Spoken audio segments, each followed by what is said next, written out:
on Monday the 24th of May 2010, Peter Gee, a caretaker at the Holmfield Court block of flats in Bradford in the UK, sat down to check the CCTV footage from over the weekend. What he saw would shock the nation, and was something he's unlikely to ever forget. Checking the footage for the early hours of Saturday the 22nd of May 2010, he saw a man and a woman entering a flat. Minutes later, the woman was caught running for her life, being pursued by the man, who was armed with a crossbow. He then caught up with her, overpowered her, and dragged her back towards the front door of the flat. He then fired a crossbow bolt into her head, killing her, all in full view of the camera. The man then dragged the woman's body back into the flat. He then re-emerged, and this is what the camera caught.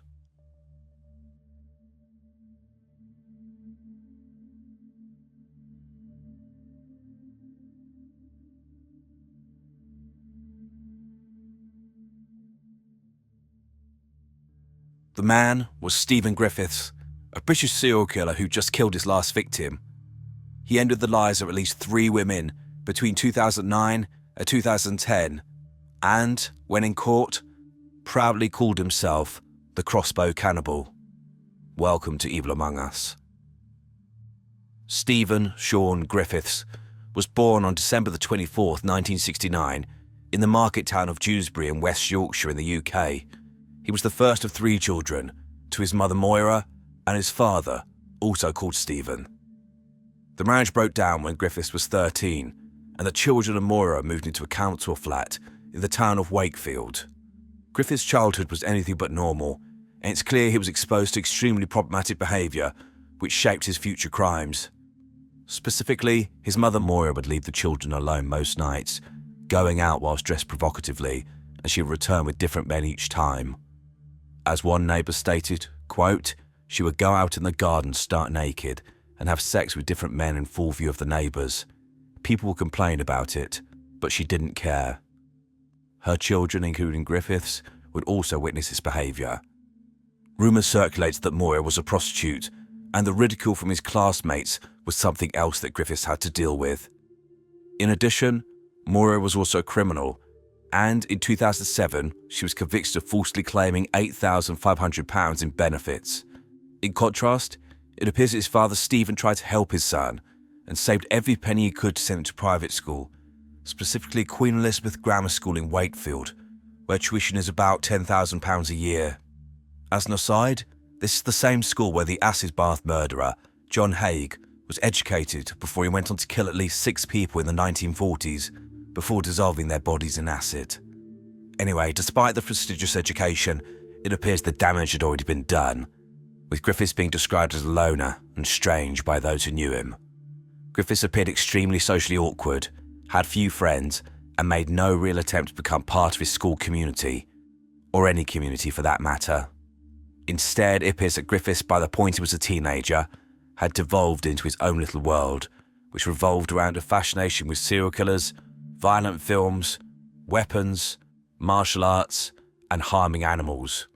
Upon his eventual arrest, Griffiths was found in possession of hundreds of books related to serial killers, such as the Moors murderers, but he appeared to hold particular interest and reverence for the Yorkshire Ripper, Peter Sutcliffe, who murdered at least 13 women, mainly sex workers, between 1975 and 1980. Whilst at school, Griffiths was known to carry a knife in a briefcase and would frequently speak to his classmates about skinning birds and torturing animals. Griffiths spent 3 years at the school, leaving at age 16. I'll break here for a moment to highlight the red flags in this case, which were clear at a young age. So you have a man who clearly grew up in a neglectful household, likely not being exposed to appropriate social skills that he could mirror, who invariably had resentment, likely hatred towards his mother because of her abandonment of him, and putting her own needs first, and exposing him to inappropriate sexual activity, and potentially being a prostitute, or at least acting in this manner, which led to him being ridiculed. This, I believe, led to a general hatred of women, and particularly sex workers. In addition, his mother appeared happy to break the law, and likely instilled these same values into her children. In response, Griffiths began to live in his own little world, revolving around violence, serial killers, and weapons, all of which I believe represented power and recognition to him, with him perceiving that, in order to get the attention he craved as a child, acts of serious violence, including multiple acts of homicide, were the way to achieve it, to be noticed.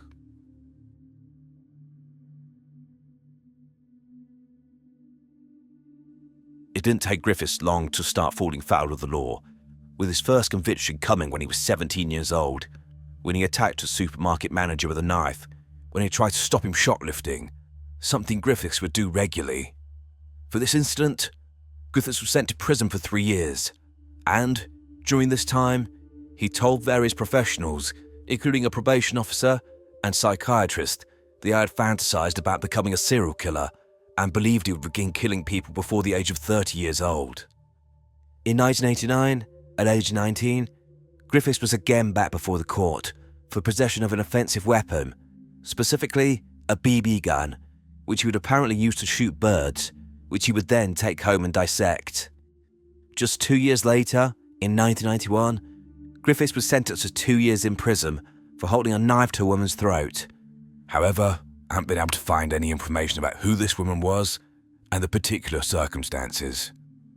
Whilst in prison for this offence, Griffiths' mental health was assessed, and one doctor described him as, quote, a sadistic, schizoid psychopath. The term schizoid refers to a personality disorder which is characterized by an individual wishing to pursue solitary habits, having difficulty expressing emotions and reacting appropriately to situations, and being outwardly humorous, emotionally detached and cold to others, so someone who has little vested interest in society. This, coupled with the sadistic and psychopathic labels, indicates that Stephen Griffiths was an individual who had little connection to society, no empathy, remorse or compassion for others, and derived pleasure from inflicting pain and humiliation onto others. And on top of this, his obsession with violence, serial killers, and weapons, it's clear that this is the profile of a very dangerous man. The authorities agreed, but there was little that could be done. At that point, Griffiths had not done anything which meant they could take any real action against him. However, they knew he was a ticking time bomb. In around 1997, Griffiths moved into flat 33 at Holmfield Court, a block of flats in Bradford, which is where he will remain until his arrest, and where the CCTV footage I showed at the beginning of this video was captured. Griffiths essentially turned this property into his shrine to murder and violence, adorning the walls with weapons, including samurai swords and crossbows, and amassing hundreds of books about serial killers, as well as violent movies. In 1998, aged 29, Griffiths began dating a woman called Zita Pinder, who he dated for 2 years. She later described him as controlling, not letting her go out with her friends, and generally wanted to know where she was at all times. During the relationship, Griffiths told Zita that he lived with his parents, but she eventually found out that he had a flat and insisted that she went round. When she stepped in, she was disturbed by what she found. She later described coming face to face with his weapons collection and noticing a crossbow simply leaning against the television, as well as hundreds of books on serial killers. Zita stopped seeing Griffiths soon after this incident. Investigators have speculated that this rejection was what finally led to Griffiths turning his back on the world entirely, as it's clear that he was unable to live a normal life and maintain normal relationships. He therefore appeared to completely disappear into his own world, obsessed with violence and destruction. Added to this, I think this incident would have intensified Griffiths' underlying hatred of women and galvanised his behaviour years later. Griffiths expressed his contempt for society online and hinted at the monster he was, with him using the pseudonym Vampire and stating, quote, humanity is not merely a biological condition, it's also a state of mind. On that basis, I'm a pseudo-human at best, a demon at worst. Griffiths was known to be eccentric by his neighbours. He would often be seen walking as lizards he owned on leads, but he was also known to be rude and aggressive, and he caused significant issues for the other residents. In particular, it seemed he would try to befriend women, but when he made sexual advances towards them and these were rejected, he'd become aggressive and threatened to kill or harm them. Police were made aware of these concerns, as well as the fact that Griffiths was seen repeatedly reading books on human dissection.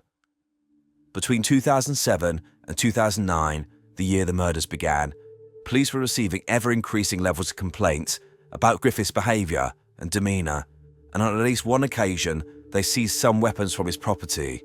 However, they believed there was little they could do, so the only thing that occurred was that new CCTV cameras were installed with the hope of gathering evidence to evict Griffiths or potentially had him issued with an antisocial behaviour order.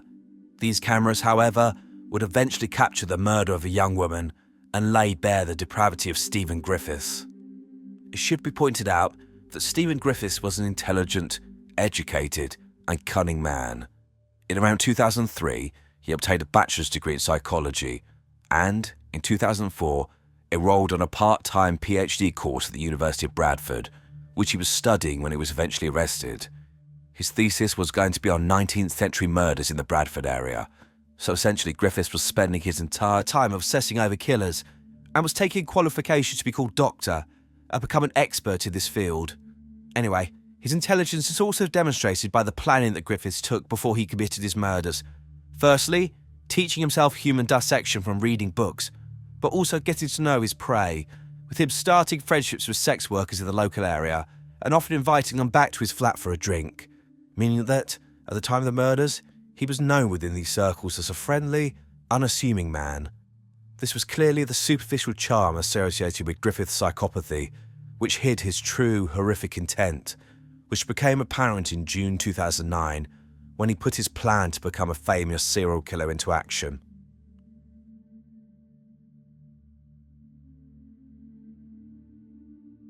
Stephen Griffiths' first confirmed victim was Susan Rushworth, who was aged 43 and worked as a prostitute in Bradford to fund her addiction to drugs.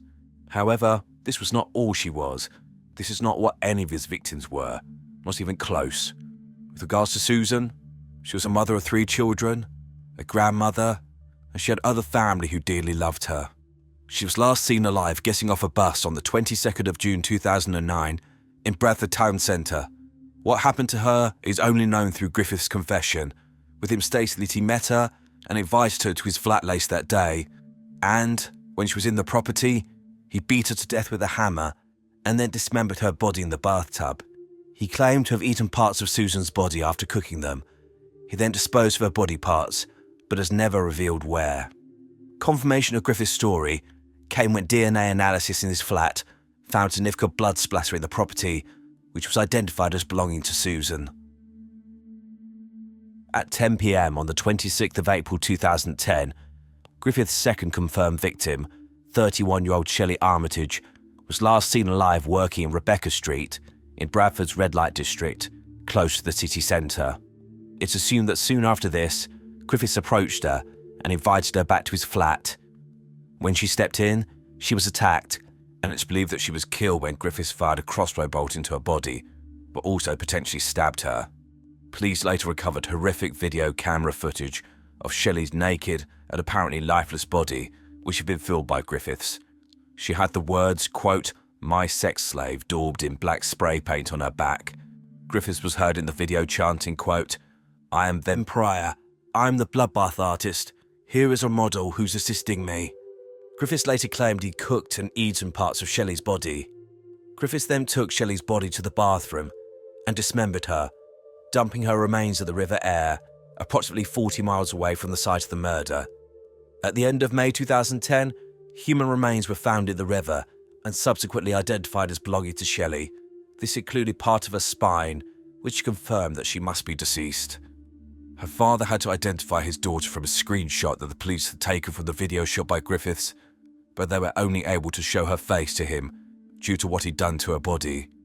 Heartbreakingly, the family wasn't even able to say a proper goodbye to their daughter, sister, and friend, as almost none of her remains were recovered, and what was found was buried in a child's coffin. The last confirmed victim of Stephen Griffiths was 36-year-old Suzanne Blamires, who went missing on the 21st of May 2010. Suzanne was described as bright and articulate by those who knew her, and she started to train as a nurse when she left school. Unfortunately, she developed issues with alcohol and drugs and turned to prostitution in order to fund her addictions. Suzanne did not have an easy life. In 2011, 2 men were jailed for viciously assaulting Suzanne in December 2009, just 5 months before her death. These men attacked her while she was working in the red light district and repeatedly kicked her in the head and body. Her death is the one that was captured in its entirety on CCTV. And obviously, the full footage has not been released, but screenshots of her last moments are available. These show that at 2:30 a.m. on Saturday the 22nd of May 2010, Griffiths and Suzanne are caught on CCTV arriving at his flat and then entering the lift and walking towards his property. These images are haunting as they show the last seconds of Suzanne's life. Within 3 minutes, Suzanne is captured running away from the flat, with Griffiths stood behind her, having armed himself with a crossbow.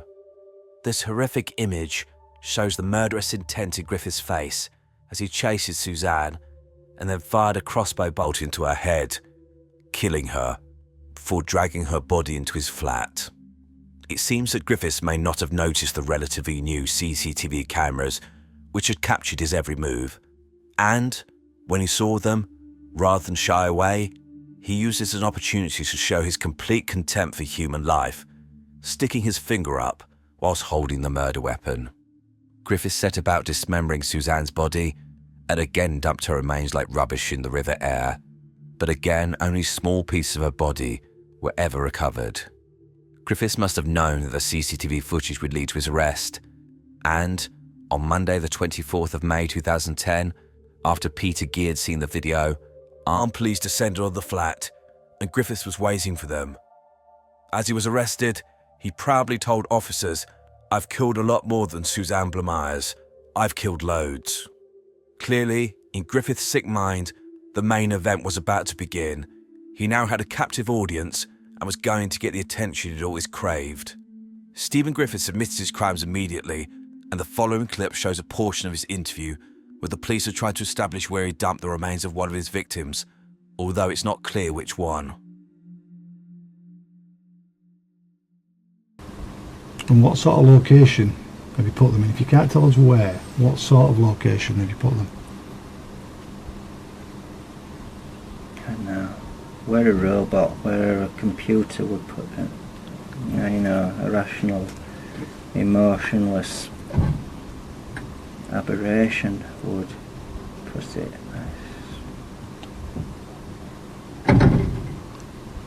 Why did you feel the need to kill her? I don't know. I don't know if I was... So, just... Sometimes you kill someone to kill yourself, or kill parties. I don't know. That's like deep issues inside me. So why did you feel the need to kill any of the girls? Fun? I don't know.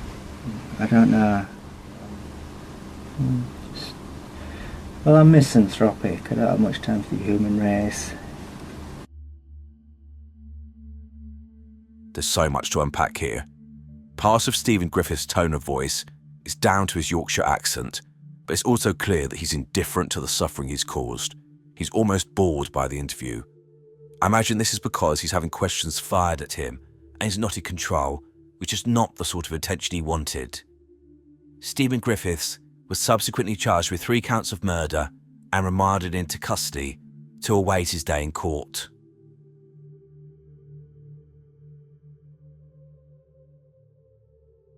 On the 28th of May 2010, Stephen Griffiths made his first appearance at Bradford Magistrates Court, a formality in the UK for a case such as this, before it's committed to the Crown Court. During these types of hearings, the accused simply confirms their name and their address. When asked his name, Griffiths said, quote, "The crossbow cannibal." This invariably caused shock in the court and sickeningly deep distress in the victims' families who were in the court to see the man who killed their loved ones. On the 21st of December 2010, Stephen Griffiths appeared before Mr. Justice Openshaw at Leeds Crown Court and entered guilty pleas to the murders of Susan Rushworth, Shelley Armitage and Suzanne Blamires. Justice Openshaw stated that Griffiths had committed, quote, "wicked and monstrous crimes," and stated, quote, "the circumstances of these murders are so wicked and monstrous, they leave me in no doubt the defendant should be kept in prison for the rest of his life." He then sentenced him. Stephen Griffiths was sentenced to a whole life order, meaning that he will never be released from prison.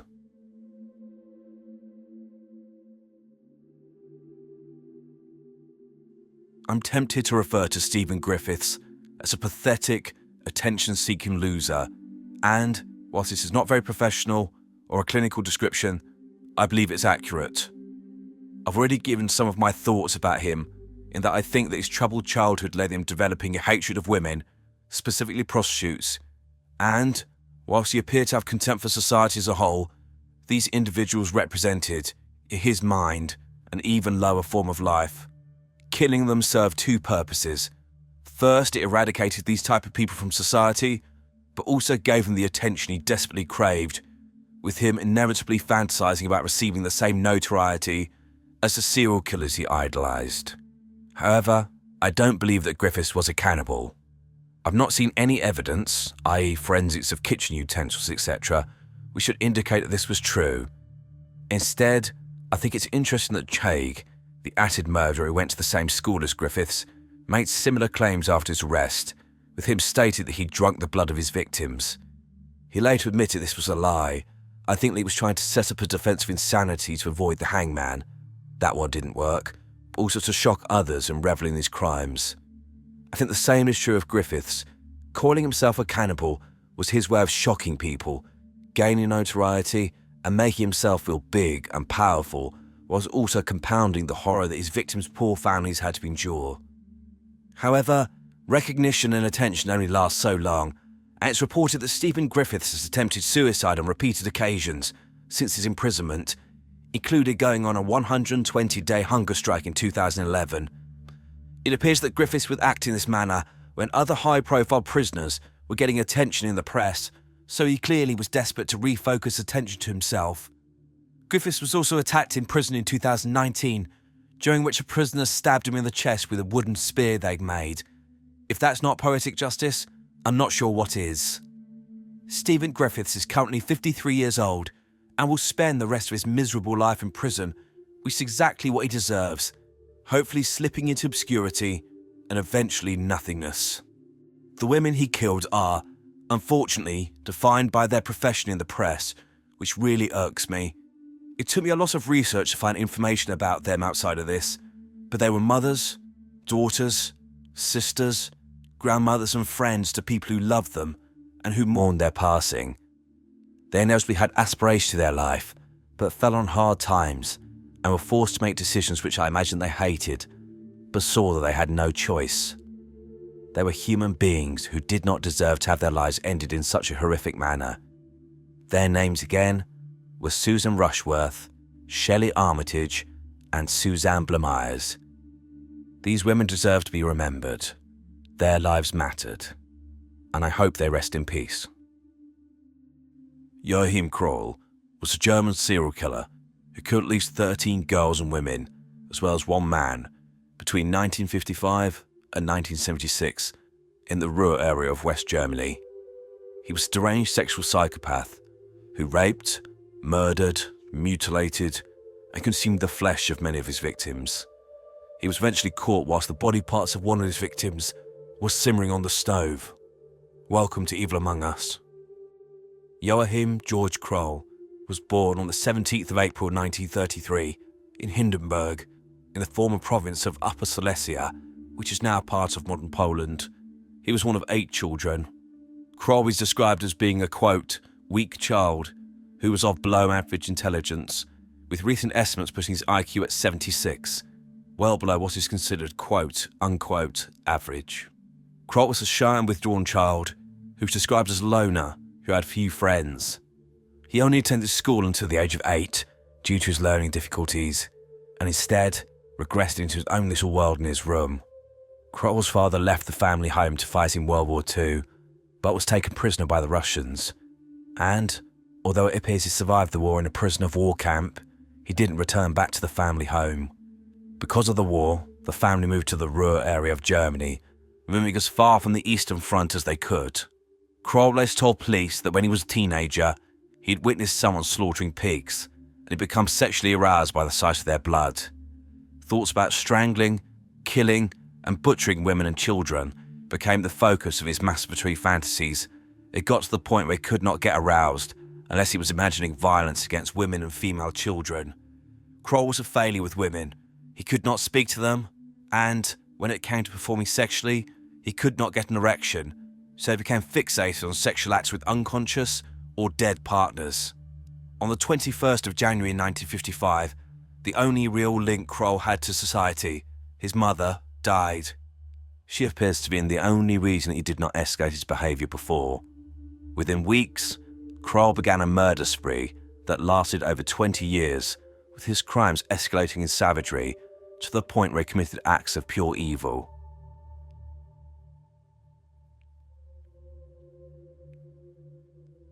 On the 8th of February 1955, just weeks after the death of his mother, Kroll was in the village of Valstedt when he came across 19-year-old Irmgard Strell, a runaway who was walking along a road.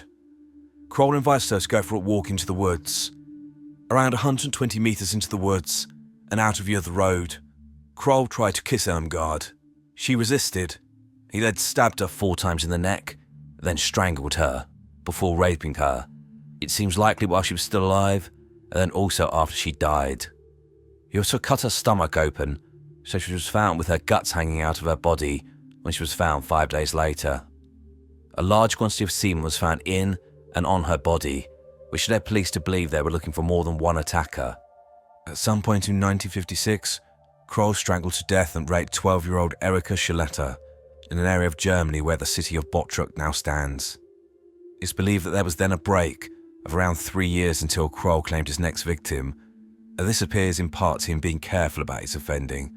He would only commit crimes in certain areas, often with significant gaps between the murders, in order to avoid detection. To meet his need for violent sexual acts between murders, he acquired a number of sex dolls, including ones that resembled small children, as well as a full-size plastic one which resembled an adult woman. Kroll would masturbate while strangling these dolls, and, with regards to the life-size doll, would have his hands around its throat whilst having sex with it. After each murder, he would come home and have sex with his dolls, no doubt reliving the crimes he'd just committed. His next confirmed murder was on the 16th of June 1959, when Kroll came across 24-year-old Clara Frieda Tesma. He came across her in the district of Rheinhausen, near the Grafspee Bridge, over the River Rhine. Kroll stated that he grabbed Clara and tried to drag her into some woods, but she resisted, so he hit her over the head. He then tried to undress her, but she came to and fought back. During this time, he strangled her before fleeing the scene. Police investigated this crime, and a local man was arrested. Unfortunately, other men being considered suspects for Kroll's crimes is a recurring theme. On this occasion, the man arrested, Heinrich Ott, apparently hanged himself in prison. Just over a month later, on the 26th of July 1959, Kroll lured 16-year-old Manuela Nott into a forest outside the city of Essen, where he strangled her to death and then had sex with her body. Due to the isolated location, Kroll was able to spend many hours with Manuela's body, and he masturbated over her corpse.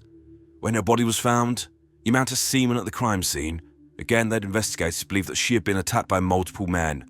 However, this crime was different. Kroll later said that, quote, on a whim, he decided to cut pieces of Manuela's body off in order to try and see what human flesh tasted like. He cut pieces off her buttocks and thighs, took them home, cooked them, and ate them. Kroll later stated that he enjoyed the taste and decided to cannibalize further victims in order to save on his grocery bills. This is clearly not true. It's apparent that Kroll got a sexual thrill from eating his victims, and this added another element to his crimes, allowing him to gain even more sexual gratification after the event. 6 months later, a man, likely with significant mental health issues, walked into a police station and confessed to the murder of Manuela. He later retracted his confession, but spent 3 years in prison before being exonerated. After Manuela's murder, Kroll would stalk and seek out women and children who he believed looked, quote, tender, who would provide the sweetest meat. Again, there appears to be a break in Kroll's offending. It did not strike again until the 23rd of April 1962. On this date, 13-year-old Petra Gies was at a fair with a friend. It's believed that Kroll saw her and followed her.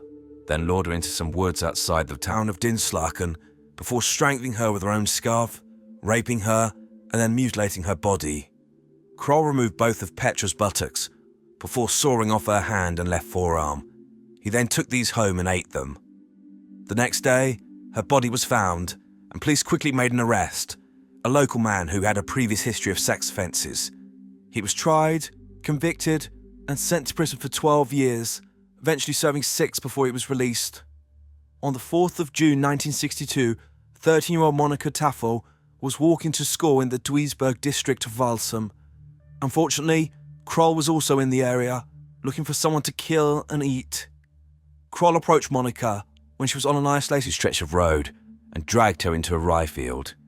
He strangled her to death before masturbating over her corpse. He then cut meat from her buttocks and her thighs.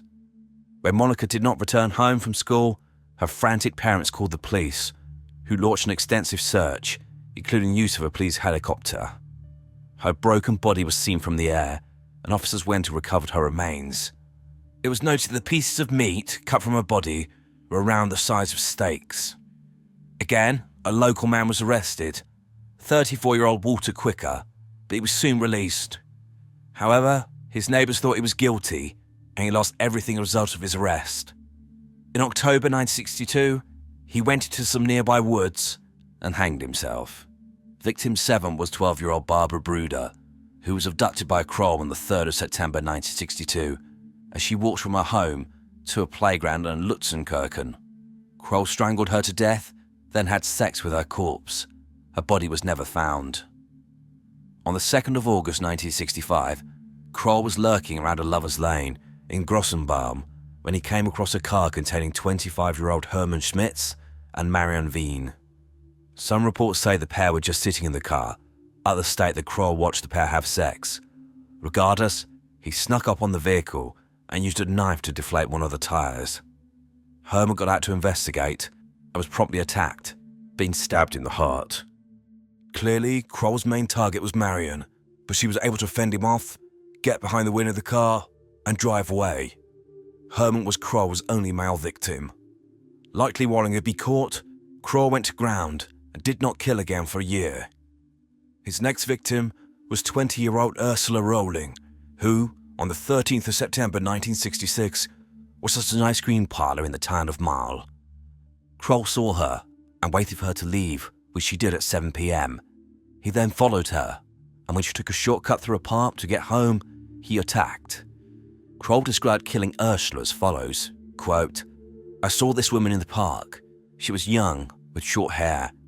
I spoke to her and then grabbed her around the neck with my right arm. I dragged her into the bushes and threw her on the ground. I choked her until she stopped moving. Then I took off her pants and her other things, and I did it to her. I left her lying there and took the train back to Duisburg.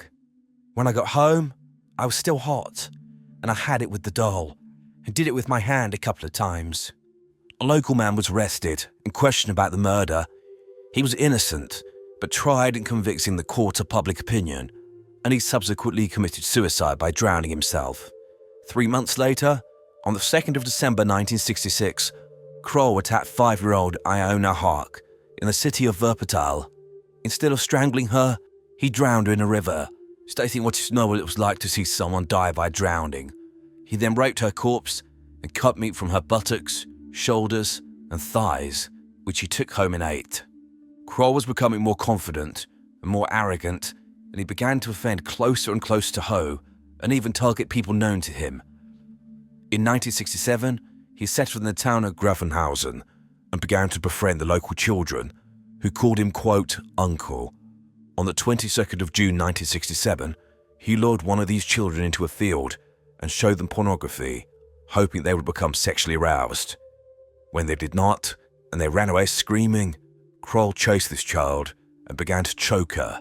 But at this point, the siren for the change of shift as local man went off, so the area was swarming with workers. So, he left this child and scurried away. He moved out of the area the next day to avoid questions from the police, but the child's parents would not report this incident 2 years later, after Kroll's capture. On the 22nd of June 1967, Kroll killed his oldest victim, 61-year-old Maria Hetgen. Kroll came across her whilst he was walking on the banks of Lake Baldony. He stated with Lath he got a, quote, tickling feeling all over and went to speak to her. She declined to engage. He then hit her over the head, dragged her into some bushes, strangled and raped her. Kroll began killing again in 1970, but only claimed one victim during this year, 13-year-old Yuta Ran. Kroll followed her off a train at a hostel train station, and in order to get home, she needed to walk through some woods, and this is where she was attacked. She was strangled to death and then raped by Kroll. A local man was arrested and imprisoned for 15 months for this murder before eventually being released.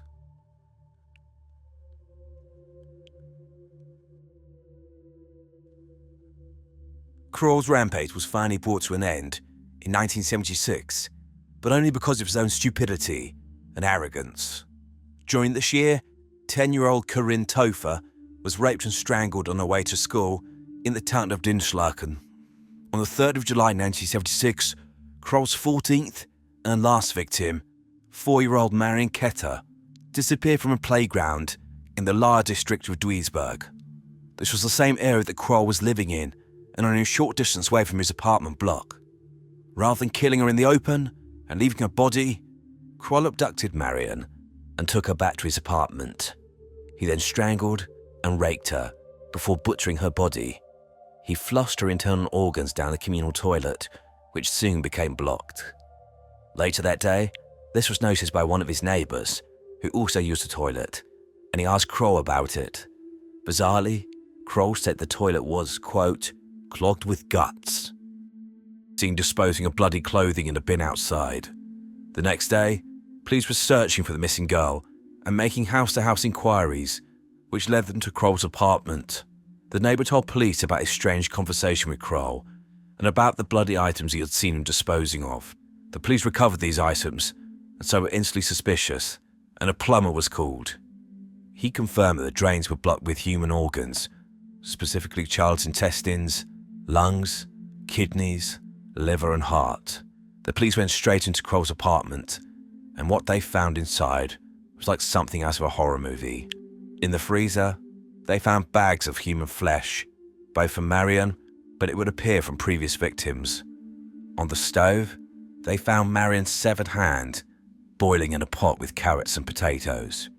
Kroll was arrested on the spot, and so, after more than 20 years and at least 14 victims, Joachim Kroll's reign of terror was at an end.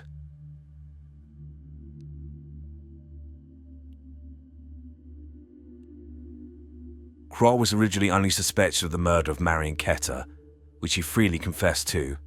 However, he then admitted to a further 13 murders, none of which he was a suspect for, and which, as already stated, other men had confessed to and been arrested for.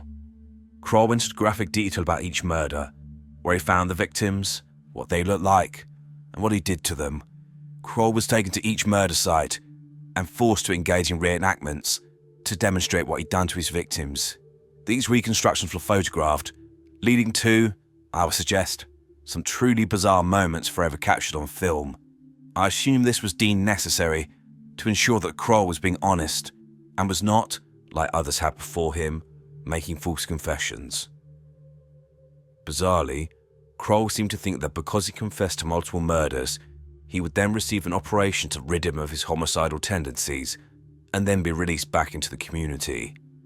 Instead, police were able to gather enough evidence to charge him with 8 counts of murder and 1 count of attempted murder. He was then remanded to prison to await his day in court. His fate was handed down on the 8th of April 1982, when, after a 151-day trial, Kroll was found guilty on all charges and given a life sentence. However, this would only translate to about 9 years, as, on the 1st of July 1991, at the age of 58, Joachim Kroll, the quote raw cannibal, died in Rheinbach prison. He never expressed any remorse for his crimes.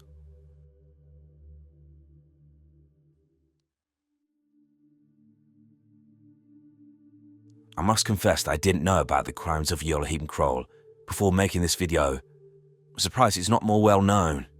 Instead, Armin Meiwes is probably the most notorious German cannibal, but I think you'll agree Kroll's crimes were far more horrific and are more akin to the offences of people like Jeffrey Dahmer. However, this unknown case, to me at least, gives me a new profile to work on. So it's clear that Kroll was an inadequate and weak man, one who wanted to approach women but couldn't. I think there's information missing about his past, something about his hatred of women. Potentially, this resulted from his rejection by them, or something else. Regardless, he had fancies about violence towards women, no doubt enjoying feeling total control and power over them, whilst they cried out as he inflicted pain on them, whether this was from beating them or attacking them with weapons. These fantasies speak to the wider motivation of Kroll's offending, to punish, dominate and control. At some point, these fantasies were not enough, and Kroll got dogs to live them out. But, over time, he needed further escalation and began to target people. It's important to point out the sadistic nature of his offending, shown by how he killed his victims, either strangling them or, on one occasion, drowning them. Strangulation is an up-close and personal way to kill someone, literally looking into their eyes whilst you squeeze the life out of them. It's a horrific way to die. It's like his victims fought, cried, and screamed for their lives while he wrung the life out of them. The same with drowning. He would have held the victim's head underwater and felt them fight and eventually slacken against his grip. No doubt Kroll was sexually aroused during the killing itself, but this was just the beginning. He was clearly a man who derived gratification from every single part of his process. When his victims were dead, Kroll now had a sexual partner who, unlike the women before, could not reject him. He was in total control and could do whatever he wanted. No complaints, no judgment, and he would violate their bodies sometimes for hours. Kroll predominantly targeted children. I believe this was likely for two reasons. Firstly, he was clearly a paedophile, but also, he was clearly not a physically imposing man, and, by targeting children, he would believe that he could overpower them and ensure the kill. The body parts he took, I think, were his trophies. In the short term, he could sit and admire them whilst continuing to masturbate and having sex with his dolls, but then he consumed his victim's flesh. Again, this was clearly sexually motivated. I think he was aroused and got a huge sexual thrill with each mouthful, as it enabled him to relive the crime itself. But also, it could be argued that devouring someone is the ultimate act of domination by a predator and the ultimate act of submission by the prey. He dehumanized his victims to the point where they were just things, just sacks of meat to get his sexual kicks. Kroll never showed any remorse for his actions. In fact, I think his confession was to brag about how prolific he was. He had no empathy for any of the people he killed. This is clearly indicative of his psychopathic personality. But, in a wider context, I think that Kroll didn't see anything wrong in his behaviour. He knew there were laws prohibiting the acts he committed, so he had to avoid detection, but likely didn't understand or care why. I think this is because his whole life revolved around fantasizing about and committing acts of complete depravity, and to him, this was normal.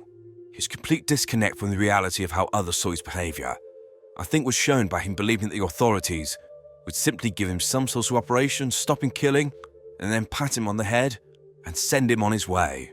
Absolute madness. Luckily, instead, the authority threw him in a deep dark hole where he spent the remainder of his days. But this was only the next 9 years, meaning that he served a total of 7 months for each of the murders he committed, and these were only the ones he remembered. It's like he killed many more. Reynard Sanaga is the most prolific convicted rapist in UK criminal history, with him estimated to have raped and sexually assaulted at least 200 men between 2015 and 2017. Sanaga would stalk the streets of Manchester, UK, looking for victims who he would lure into his property and then assault them, with him filming his sickening crimes. Welcome to Evil Among Us. Reynard Sanaga was born on the 19th of February 1983 in Jambi, on the island of Sumatra, Indonesia. He was from a privileged upbringing, with his father being involved in banking. The family were wealthy, and Sanaga grew up not wanting for anything. Sanaga was raised Catholic, and appears to have hidden the fact that he was gay from his parents, who wanted him to marry a woman and settle down and start a family. After completing a degree in architecture at the University of Indonesia in 2006, Sinaga moved to the UK in 2007 to begin to study for a master's degree in planning at the University of Manchester, which he completed in 2009, followed by him studying for a Master of Arts in Sociology, which he achieved in 2011.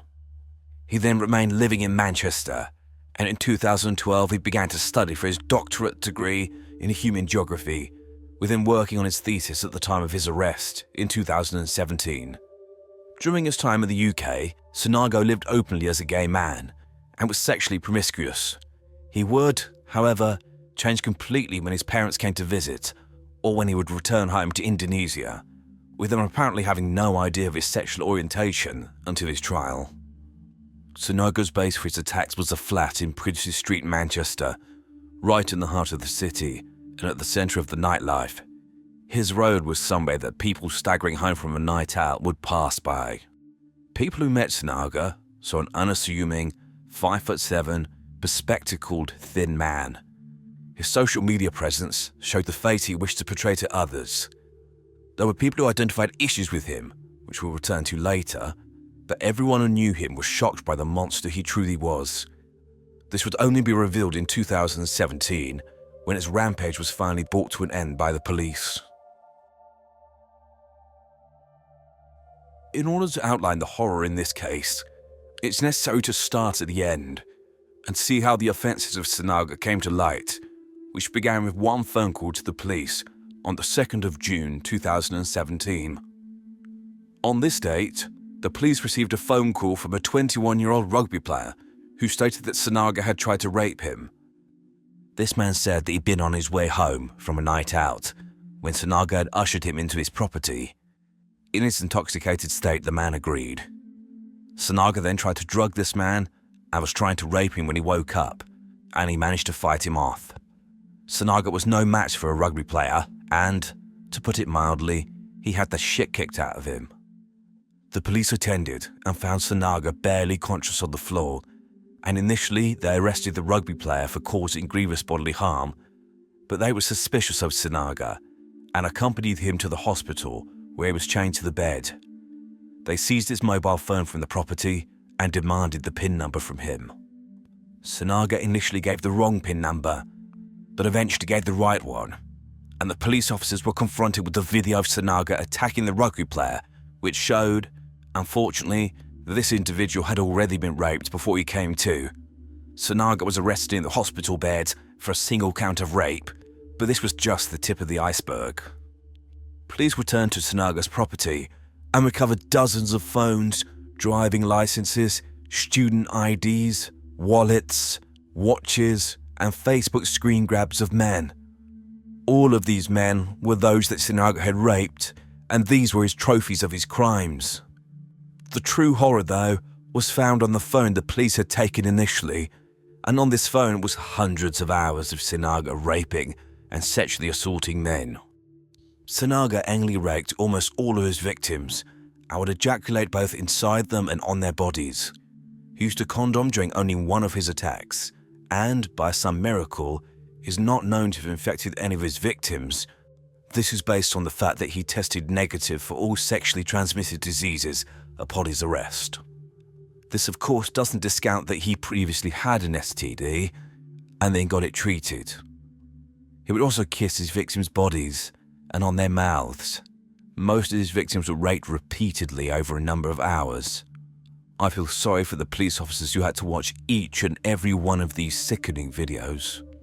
CCTV analysis and inquiries showed Sinaga's modus operandi, with him leaving his property late at night and trawling the local streets looking for lone, intoxicated men, who he then manipulated into coming back to his flat. This was by a number of ways, including giving them a safe space to sleep off their intoxication, ordering a taxi, or inviting them back to his flat for more drinks. Unfortunately, when we're drunk, we make bad decisions, and in this state, it may have seemed like a good idea to go with this unassuming, physically slight man for whatever reasons. This CCTV footage shows Sinaga going on the prowl for a victim.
When they got into the flat, Sanaga would offer them a drink, spiked with the drug gamma hydroxybutyric acid, more commonly known as GHB. GHB is a drug actually used to treat sleep disorders and anxiety, and it acts by relaxing the nervous system. However, in large enough doses, it can cause unconsciousness, confusion, and memory loss. When the men were unconscious, Sanaga would rape them, filming his sickening crimes, clearly for his own sexual gratification at a later date.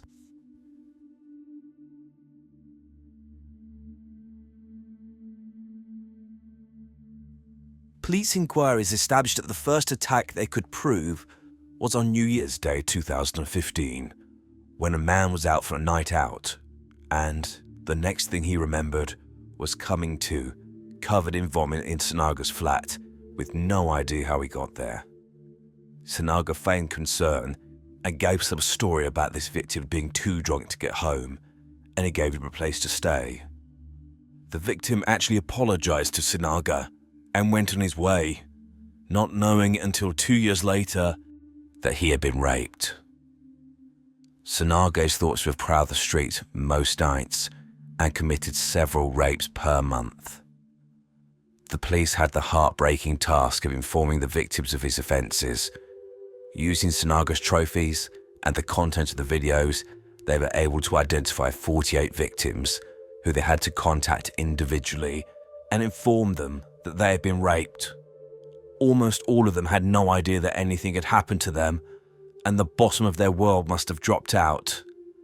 However, at least 60 victims could not be identified.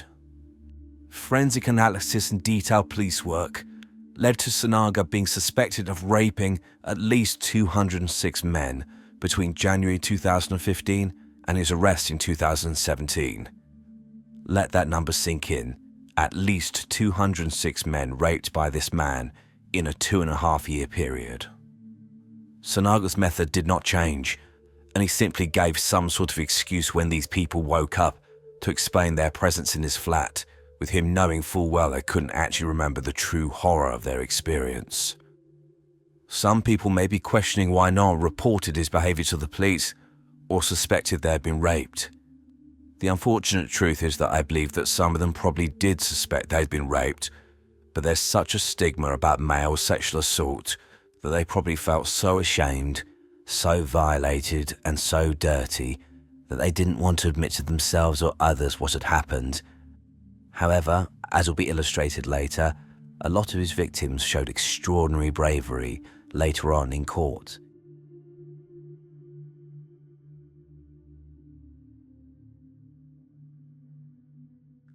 Despite the overwhelming evidence against him, Sanaga pleaded not guilty to all charges, and there were 4 trials. Between the 1st of June 2018 and the 10th of July 2018, for crimes against 13 victims. Between the 1st of April 2019 and the 7th of May 2019, for crimes against 12 victims. Between the 16th of September 2019 and the 4th of October 2019, related to 10 victims. And finally, in December 2019, for offences related to a further 13 victims. The callousness of Sanaga was fully on display through each and every one of these hearings. He forced his victims to have to relive their ordeals, and the videos of the attacks were played in court. Sanaga appeared to be enjoying the trials, smirking throughout, and taking great pleasure in watching the videos of his attacks. The bravery of the victims has to be noted, as many of them testified in court and refused to do so behind screens, with them wishing to look Sanaga directly in the eyes. Other elements of Sanaga's depravity were fully exposed, including him sending friend requests to many of his victims on Facebook after the attacks, and the meticulous way that he collected trophies and documented his crimes. Sanaga would also boast to his friends about his sexual exploits, subtly admitting his crimes, with him saying that he would use a, quote, secret potion when having sex with men. Sanaga's defense was pathetic, with him claiming that all of his victims were consensual sexual partners, despite almost all of them being heterosexual and them obviously being unconscious in the videos. Some of the victims were heard snoring in the clips that were shown to the court. To no one's surprise, Sanaga was found guilty in all 4 trials and was eventually convicted of crimes against 48 victims, including 136 counts of rape, 14 counts of sexual assault, 8 counts of attempted rape, and 1 count of assault by penetration.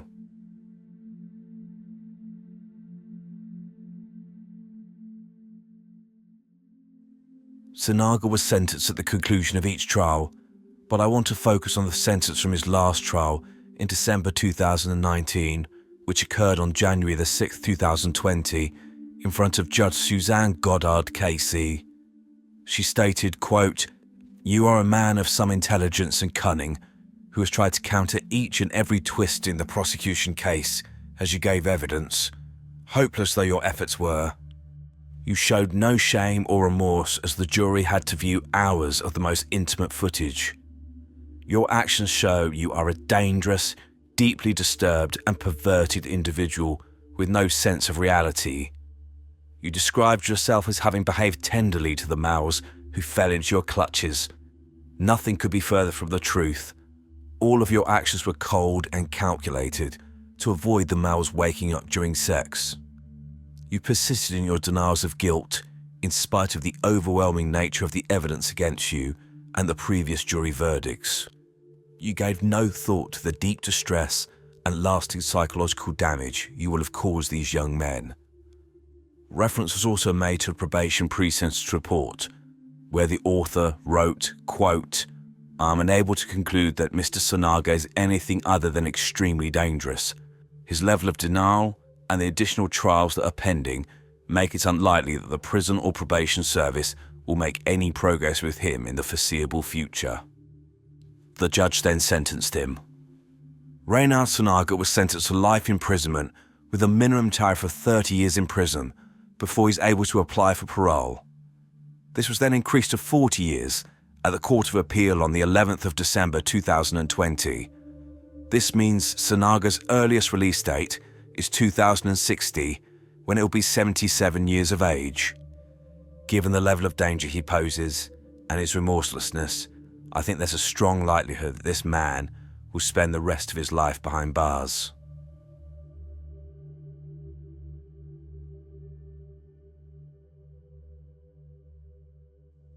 One of the senior police officers who led the investigation described Sanaga as, quote, "a psychopath," and added, quote, "Had he not been a narcissist and a psychopath, anyone else faced with such damning evidence would have admitted to what they've done."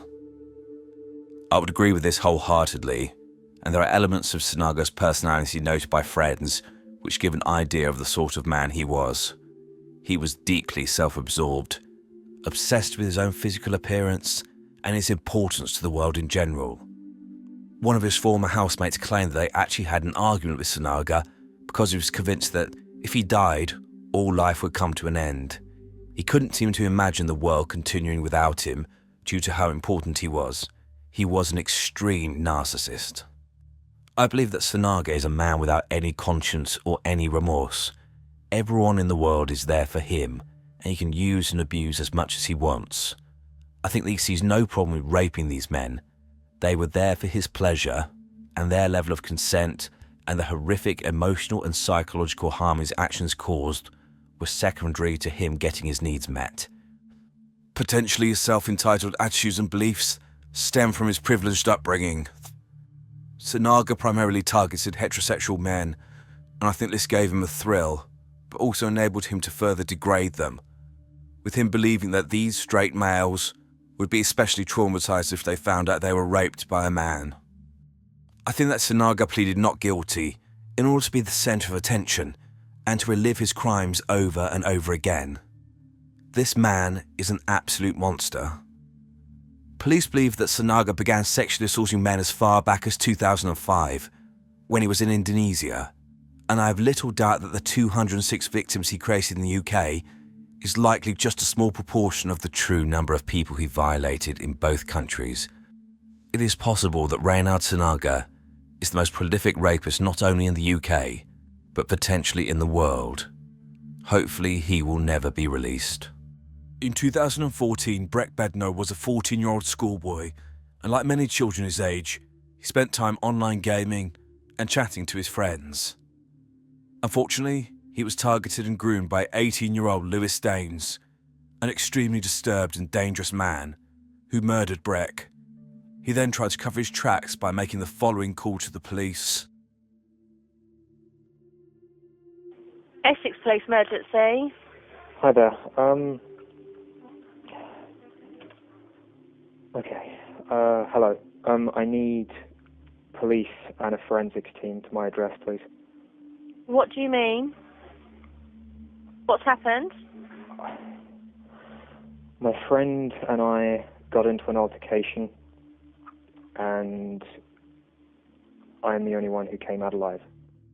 Breck Bednar was born in London on March 17, 1999, to Lauren and Barry. By 2006, Breck's parents had divorced, and he lived with his mother and his 3 younger siblings, 12-year-old triplets Carly, Chloe, and Sebastian. He was a student at St Bede's School in Red Hill in Surrey in the UK, and a member of the Air Training Corps, 135 Squadron, also in Red Hill, and was described by those who knew him as a polite, warm and compassionate young man. However, Breck struggled to make friends, and, like many children, he spent his time online gaming, forming connections with those he met online. In mid-2013, Breck was introduced to an online gaming group by a friend at church, and this group was run by Lewis Daines, an 18-year-old man who lived in Grays in Essex. There were only 8 members of this online group in total, and Daines was in control, with him banning members of the group at will, and the group communicated via headphones. Daines would boast to the group about his success as a software engineer.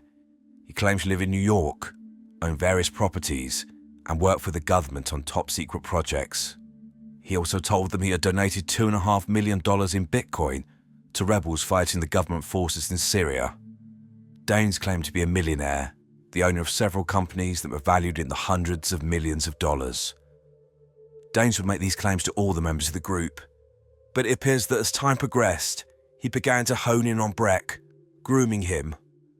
Breck clearly loved the attention, believing that a wealthy tech entrepreneur was interested in him. He did not see the danger that he was in, or realize that the person he was talking to was extremely dangerous and a master manipulator.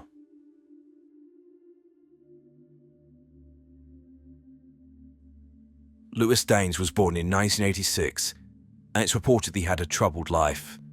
He was an only child and his parents divorced when he was young. After the separation, Daines' mother left the country and he spent time living with his grandmother and, it's also reported, spent some time in the care system. At the age of 16, so in around 2012, Daines moved into a property owned by his grandparents. Daines was described as a recluse by his neighbours, who barely saw him, with him spending almost all of his time sat in front of his computer gaming. It does appear that Daines had some skill with software engineering, although I cannot find out whether he had qualifications or whether he was simply self-taught. However, he was not a millionaire, did not own any companies, and was clearly a manipulative and narcissistic man who made up lies of extreme wealth and success in order to gain attention, with his stories being in contrast to his real existence, where he was unemployed and living rent-free in his grandparents' house. Daines also had a sexual interest in young boys and had already come to the attention of the police. This included in 2011, when he was arrested by the police on suspicion of 5 offences, including attempted rape, sexual activity without consent, as well as child pornography. This occurred when he was 15 years old, when he attempted to rape another boy. However, this was apparently investigated by Essex Police, but he was not charged with any offences.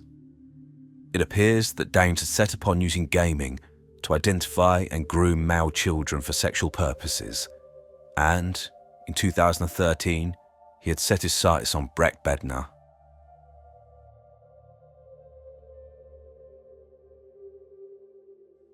Breck was clearly taken with the attention of Lewis Daines, a man who was telling him that he too could become a successful software engineer and a millionaire like him because he had, quote, that kind of mind. Daines told Breck that he was wasting his time with school and that they should go into business together.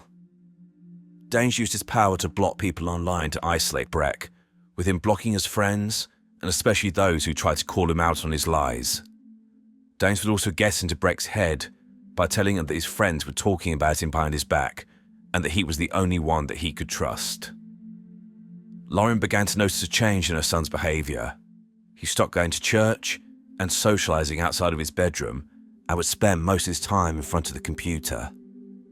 She became concerned by the influence Danes was having on Breck, with him frequently telling her all the lies that Danes had told him about his wealth and success, which she was able to see through. Lauren tried to stop contact between Danes and Breck by threatening to take away his computer, but Danes would twist this into Breck's parents trying to control him rather than protect him. Danes convinced Breck that his parents and friends were just jealous, and that he was the only one that he could trust, and the only one who could see his true potential. During arguments with his mother, Breck would tell his mother, "Well, Lewis said this or that," and she was becoming increasingly concerned that he was grooming her son. Danes was clearly a skilled manipulator and was using classic grooming techniques, including establishing a bond with his victim, filling some sort of need in their life, making them feel special and unique, as well as isolating them from others. In December 2013, Breck's mother Lauren called Essex police, stating that their son was being groomed and she believed he was in danger. The police took no action. She did attempt to end the online relationship between Breck and Danes, but was unable to control everything her son was doing. She limited his access to electronic devices and added parental controls to lessen his contact with Danes. However, Danes would help Breck circumvent all of these barriers and encourage him to lie to his parents to remain in control of him. In early 2014, Danes began to put the next stage of his plan into action, meeting Breck. Danes told Breck that he was dying and wanted to hand over his business to him. However, they needed to meet face to face at his property in Grays, Essex, so it could show Breck the ropes before the handover. They arranged a meeting on the 17th of February 2014.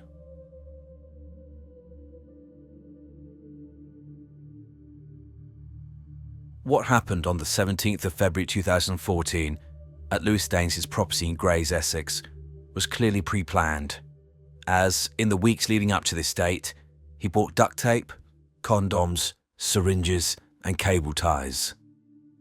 On the directions of Danes, Breck told his mother that he was going to stay at a friend's house for a sleepover near their home in Surrey, but he secretly took a train to Grays in Essex, and after taking a taxi to Danes' property, stepped through the front door. What happened next will never be known with certainty, but it appears that soon after arriving, Danes attacked Breck and tied him up. Police determined that sexual activity had taken place between the pair, but, understandably, they've never disclosed exactly what occurred, but I believe that this was likely non-consensual. Danes then cut Breck's throat with this knife, causing cataclysmic injuries, resulting in him bleeding to death in minutes. Danes then calmly took a shower and, shockingly, took pictures of Breck's dead body and shared them online with people, clearly to gain more attention. He took the bloody clothes he was wearing and put them in a rubbish bag. He also dumped his hard drives in water, clearly to erase the contents. And then, only then, he made the 999 call which I partially played during the intro, but here is a fuller version of that call. Essex Police Emergency. Hi there. Okay. Hello. I need police and a forensics team to my address, please. What do you mean? What's happened? My friend and I got into an altercation, and I'm the only one who came out alive. Are you telling me you've killed somebody? Yes, I am. Right, and who am I speaking to? My name is Lewis Danes. I'm 18 years old, and I live...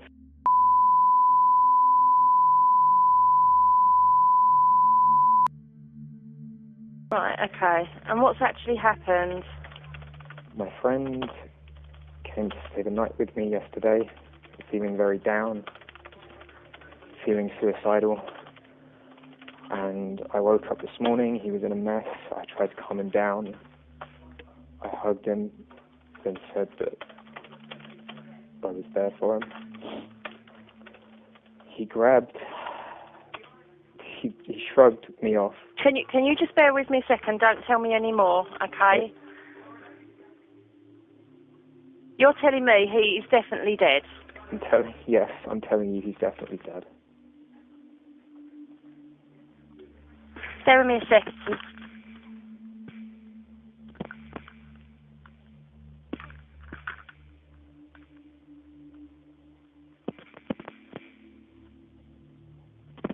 Right, okay, Lewis, I need you to just take me back through that again. So what happened last night? Okay.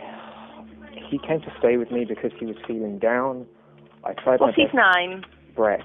B-R-E-C-K. Bednar. B-E-D-N-E-R. Sorry, B-R-E... C-K. Breck?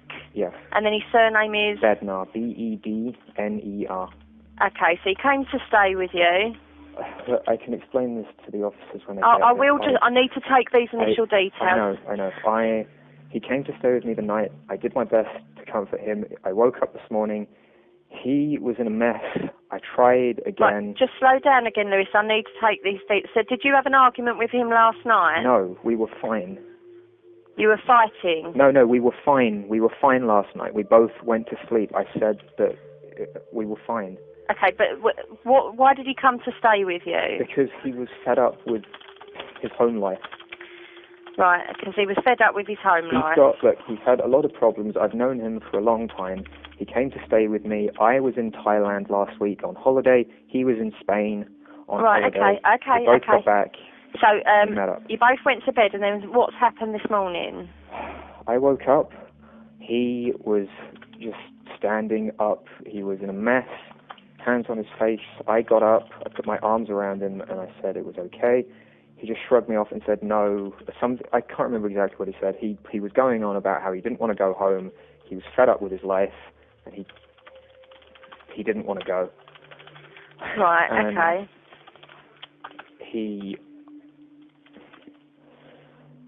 I have a penknife on the side of, in my room, adjacent to my bed. I have a chest of drawers.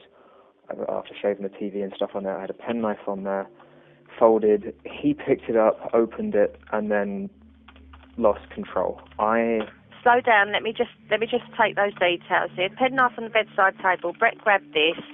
Yes. What, in order to harm himself? No, in order to harm me. He opened it and then lost control. To harm informant and opened it. What states he lost control. In self-defense, put my left arm up to block him from stabbing me effectively. We struggled. I got him to the ground. He got up. I got the knife. Can you not interrupt me with this part? Okay, go on. Okay. This is being recorded anyway, isn't it? Yep. I grabbed the knife and I stabbed him once in the back of the neck, I believe somewhere near the brainstem.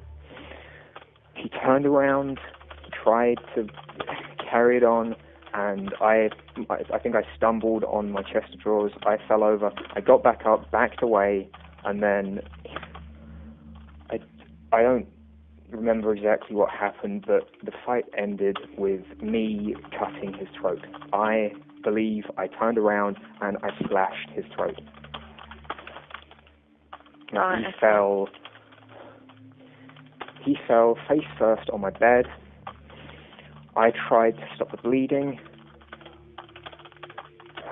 Yep. He fell onto the floor. Yep. I couldn't stop it. His throat was properly cut. And he's still on the floor? Yes. He fell onto the bed face first. I was trying to compress the wound at that time. And Lewis, are you still in the room where Breck is? No. Where are you? Look, don't interrupt me. Just let me explain this. If this is being recorded, I didn't know what to do. I felt like. Right, is the house where you are is where you are and where Breck is, yeah? But you're in another room, are you? Yes, I felt like taking my own life. I don't remember what happened after that. All I know is I dropped the knife in my hallway. I stripped down and just sat in the shower. Right, you've left the weapon in the hallway. Yes. And have spent how long sitting in the shower? I don't know. Look, are the police on their way? I can hear something. They are. Okay, I'm going to go and do my part. Please, thank you for your help. Right, just listen. Clearly, Lewis Daines is a narcissist, believing that he was smarter than the police and that his story would be believed without any questions being asked. But it's clear that alarm bells were ringing the second he started speaking on this call. I don't know about you, but if I killed a friend, even by accident, I'd be in an absolute state and probably couldn't string two words together. I definitely wouldn't sound like I was calling to order a pizza or book a taxi. The lack of emotion in this call by a man who's standing with the dead body of a 14-year-old boy that he just murdered at his feet is shocking, and I think highlights the evil of Lewis Daines. It's absolutely chilling. As well as the phone call, the police clearly found it strange that Daines had taken time to clean himself, destroy evidence, post pictures of Breck's body before calling them. It seems that Daines tried to change his story several times, claiming that Breck had tried to stab him and he'd killed him in self-defense, to then claiming that Breck had tried to kill himself with the knife, and when Daines tried to stop him, his throat was cut, apparently by accident. However, none of this was believed, and the evidence did not stack up.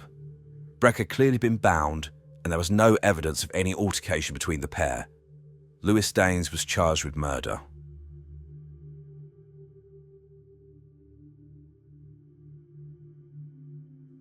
Clearly knowing that the case was airtight, Lewis Daines pleaded guilty to the murder of Breck Bednar and was set to be sentenced at Chelmsford Crown Court on the 12th of January 2015 before Mrs. Justice Cox. Daines attended his sentencing hearing wearing a suit and showing no emotion during the hearing and keeping his head down. The only movement from him was him shaking his head when details of the case were read out, which he disagreed with. Specifically, the implication that the murder of Breck was underpinned by a sexual and sadistic motivation. Justice Cox stated, quote, "Having lured the young victim to your flat, you murdered him. You had befriended Breck with a number of other adolescent friends through an online community. Your contact with Breck increased in a sinister way. The precise details of what happened in your flat are unclear and may never be known. I'm sure this murder was driven by sadistic or sexual motivation." She then sentenced him. Lewis Daines was sentenced to life imprisonment with a minimum tariff of 25 years before he can apply for parole.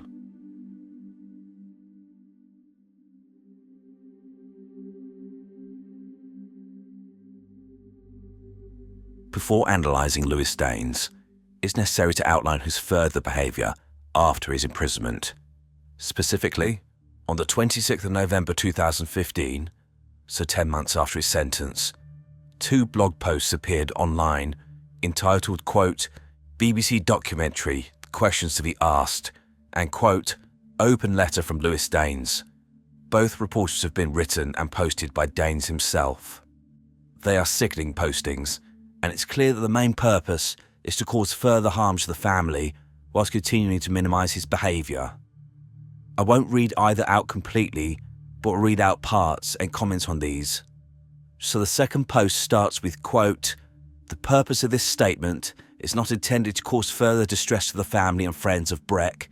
It is to put forward additional details unknown to the general public who did not know Breck or me. I have waited and respected the need for the family and friends of Breck to take full advantage of the media coverage and feel it's now time to release my own statement." Take full advantage of the media coverage. Their son was murdered. This is not media coverage that anyone in Breck's life wanted. And what right do you have to respond? The way this is worded is like a petulant child not getting attention, basically saying, "Why are you paying so much attention to them? What about me?" There's then lots of rambling basically stating that he's not a predatory sex offender against children, but then it becomes more sinister, with Daines stating, quote, "Breck was driven away from family life and towards the virtual world. he drew comfort from the friends he made online. Our community members and myself learned that Breck suffered severe abuse at home. Abuse from someone who was supposed to nurture him and care for him, someone who was supposed to encourage him and support him in his hopes and dreams, and the career path that he had chosen, a career path he shared with us, his online friends, who would listen and try giving advice on how to deal with the abuse. We learned, and some of us witnessed and recorded, that abusive individual regularly coming home in a state of intoxication and letting fly with drunken, abusive behaviour at Breck, shouting and humiliating him, often turning violent, causing Breck to withdraw further into that virtual safe haven that he found online. This he shared with other members and myself. His abuser is well known to police. Various people have previously filed reports of child abuse and domestic violence with the police, which are on record and easily verifiable. He then adds, quote, "On reflection, I believe this is why he formed this strong emotional attachment to me. He obviously drew some kind of comfort in having others and myself to confide in, to talk about his domestic problems and abuse. Someone who encouraged him and tried to help him deal with the abuse and mixed up feelings, trying to advise him to try to choose his own path and not be coerced into careers and fundamental religious beliefs he did not believe in or want to follow." So, Breck was being abused and Danes was there to comfort him. His family drove him online, so basically they, not he, are ultimately responsible for his death. To be clear, there's no evidence of abuse, and even if there was, how does this justify what he did? Curiously, Dane says he won't name the alleged abusers, likely because they don't exist. Danes can't help continue to lie about his success, with him claiming that just prior to murdering Breck, he'd been offered a job abroad and had just returned from a successful business trip. Danes appears to generally feel aggrieved with any implication in the media that his life was not perfect, including the state of his flat, with him responding to reports that it was described as untidy by saying, quote, "The police photographs actually show a very clean, tidy, modern flat inside and outside in a very nice residential street, the opposite of what they describe it as." Sickeningly, this second blog post ends with the lines, quote, "Breck, you'll always be in my thoughts. I hope you're at peace. I am so sorry. Your friend, Lewis Danes." It appears likely that these posts were actually written by Danes, and either he posted them himself, using a mobile phone he obtained in prison, or potentially he dictated it to some weak-minded individual on the outside, who then posted it on his behalf. However, regardless of how it got there, it gives us further information to understand the evil that is Lewis Danes. Of course, we can only speculate, but I believe that he's likely what is known as a malignant narcissist. This is a subcategory of narcissistic personality disorder, which basically involves a sufferer being self-absorbed, having low empathy for others, and expecting special treatment from others due to their apparent superiority. However, this is often a mask, as sufferers usually have extreme issues with their self-esteem and such a fragile ego that they project to others the person they want to be as a way to desperately hide from the person they truly are.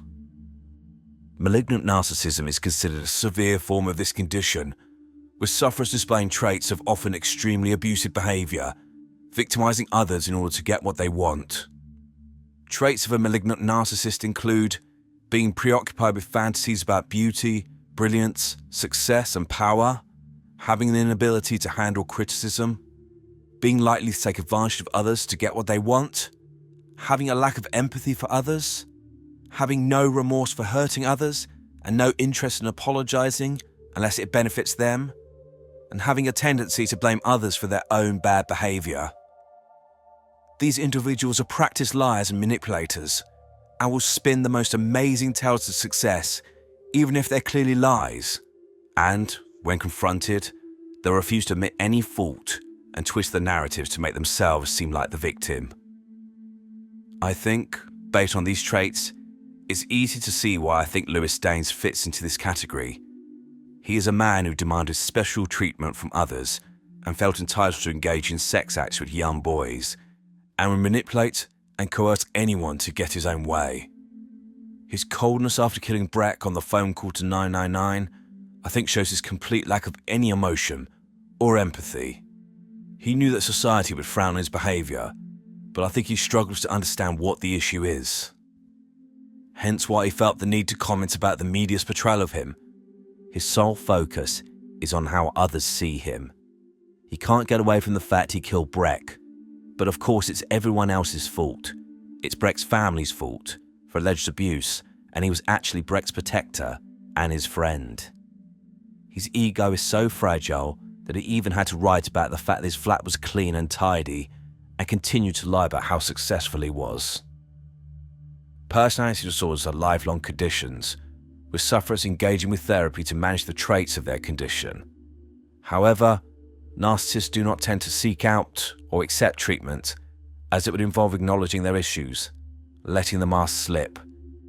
It may be that Lewis Daines has a revelation in years to come, and shows genuine remorse, and tries to make amends for his behaviour, but I doubt it. I'm not sure he has the capacity to feel remorse, or any other emotion for anyone but himself. Lewis Daines is a monster, and I think will continue to pose a serious risk of harm to others until the day that he leaves this world.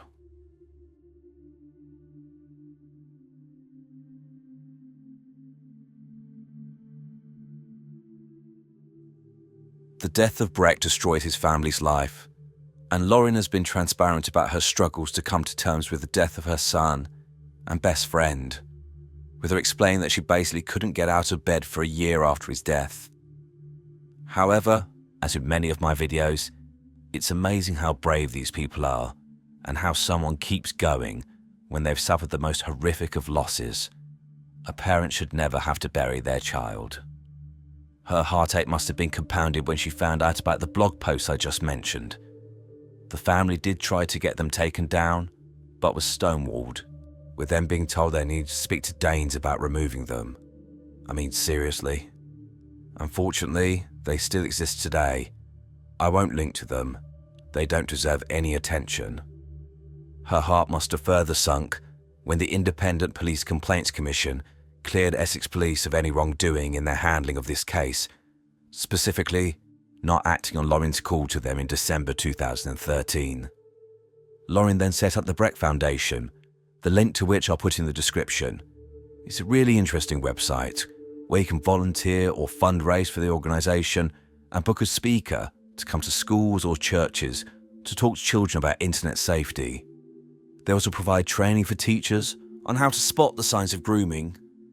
You can also donate, which I think, if you're looking for a cause to support, this would be a perfect organisation because the whole focus of them is to protect children. And, as the stats say on the website, 99% of children went online in some form in 2021, and a third of children regularly play online games with strangers. I've signed up for a monthly donation, and there are various categories telling you what your donation can achieve. I have no affiliation with this foundation, and I'm just mentioning it genuinely because I think that organisations like this should be handed bags of money to continue their work, as it's clear not only that this foundation keeps Breck's memory alive, but his mother's sole focus now is to try and stop other mothers having to go through the agony that she had to go through. Breck, I'm sure, will be proud of her, and I sincerely hope that he is at peace. Elliot Rodger was an American spree killer who, on May the 23rd, 2014, at age 22, ended the lives of 6 innocent people in Isla Vista, California. His rationale for doing this? Simply put, he was punishing society because no girls would sleep with him. However, as I will discuss, this is an oversimplification, and Elliot was a dangerous combination of misogynism, racism, and extreme narcissism. An individual who believed he was, quote, the supreme gentleman, which meant he was entitled to anything you wanted, and those who did not comply deserved to be eliminated. As if Elliot's beliefs and crimes were not horrific enough, he's become a revered figure within the world of involuntary celibates, known as incels, and his words and deeds have been linked to other acts of terror and murder. Welcome to Evil Among Us. Elliot Oliver Robertson Rodger was born on the 24th of July 1991 in London in the UK to his Malaysian-Chinese mother Li Chin and his father, British filmmaker Peter Roger. I tend to refer to the subjects of my videos by their last names, but as his first and last names could both be first names, I'm just going to refer to him as Elliot, otherwise it may cause confusion, mainly to myself. Also, there's plenty of information about Elliot's upbringing from official sources. The intricacies of his life, including his perception of his situations and people, is contained within his manifesto/autobiography, which he completed just prior to his death. This 137-page diatribe, entitled, quote, "My Twisted World," is a fascinating and yet horrifying piece of prose, filled with hate, self-delusion, perceived persecution, and self-entitlement.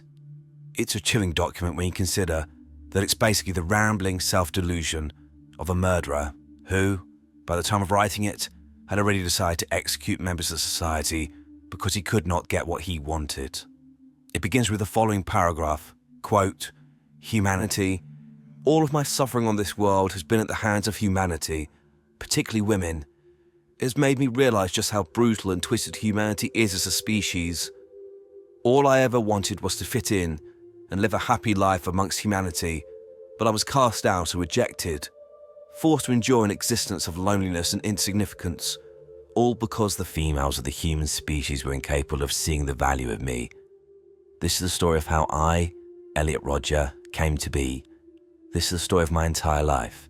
It is a dark story of sadness, anger, and hatred. It's a story of war against cruel injustice. In this magnificent story, I'll disclose every single detail about my life, every single significant experience that I've pulled from my superior memory, as well as how these experiences have shaped my views of the world. This tragedy did not just happen. I didn't want things to turn out this way, but humanity forced my hand, and this story will explain why. My life did start out dark and twisted. I started out as a happy and blissful child, living my life to the fullest in a world I thought was good and pure. I will refer to this document throughout this video to highlight key moments in Elliot's life and how he perceived them, and how he devolved into a killer. Elliot was raised in a privileged household, in large part due to his father's work as a professional photographer and then a filmmaker, with him being the assistant director on the original Hunger Games movie in 2012. His mother was also involved in the film industry, and Elliot wrote about attending preschool at Dorset House School, West Sussex, where fees begin at around £10,000 a year, so around $12,000. Elliot also described going on frequent holidays abroad, and some years later, even walking the red carpet at the premiere of Star Wars Episode 1 in 1999, due to his mother's friendship with George Lucas. Just before his 5th birthday, his parents gave birth to a sister, Georgia. Soon after this, the family moved to California so his father could be at the heart of the film industry. I think the initial seeds of what Elliot became were sown during these early years. Obviously, people with means who have children will try and give them the best life possible and the best experiences, which is completely understandable. However, I think this needs to be balanced with a reality check, showing them you need to earn things, they're not just handed to you. Just because you come from this background, it doesn't automatically make you special. The true measure of a man is not the size of his bank account. However, I think, for whatever reason, Elliot was not taught this as a child, and he felt entitled to special treatment from others, believing that he was superior, and that it was everyone else's job to recognise this and cater to his needs. At age 7, Elliot's parents separated. It is clear from his own writings this had a significant impact on him, as it took him completely by surprise. Elliot wrote regarding this, quote, "Very shortly after my 7th birthday, the news came. I believe it was my mother who told me that she and my father were getting a divorce. My mother, who only a few months before told me that such a thing would never happen. I was absolutely shocked, outraged, and above all, overwhelmed. This was a huge life-changing event.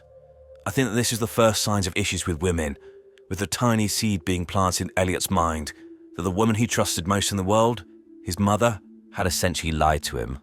Soon afterwards, Elliot's father began a relationship with a Moroccan film actress called Soumaya Akaboun.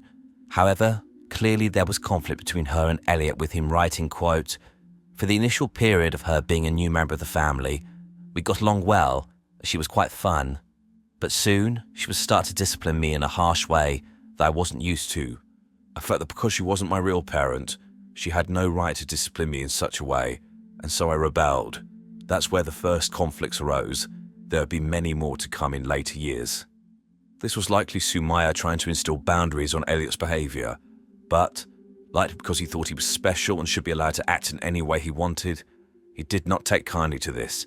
And, as the years progressed, it's clear that Elliot saw Sumaya as a thorn in his side, with him writing that when he was 9 years old, quote, "I started to have intense conflicts with Sumaya. I hated the rules she imposed on me, which I believe she had no right to impose, as she wasn't my true parent." Despite his privileged upbringing, it seems that Elliot was actually a very lonely child. He writes about spending weeks with his mother and father, but during the weeks with his father, he'd be looked after by nannies and barely spend time with his dad. Issues also began to come out around the age of 9, with Elliot admitting that he had always had issues with jealousy throughout his life, as well as crippling insecurities. With the latter of these, Elliot was upset he was short for his age and played basketball, believed this would somehow make him taller.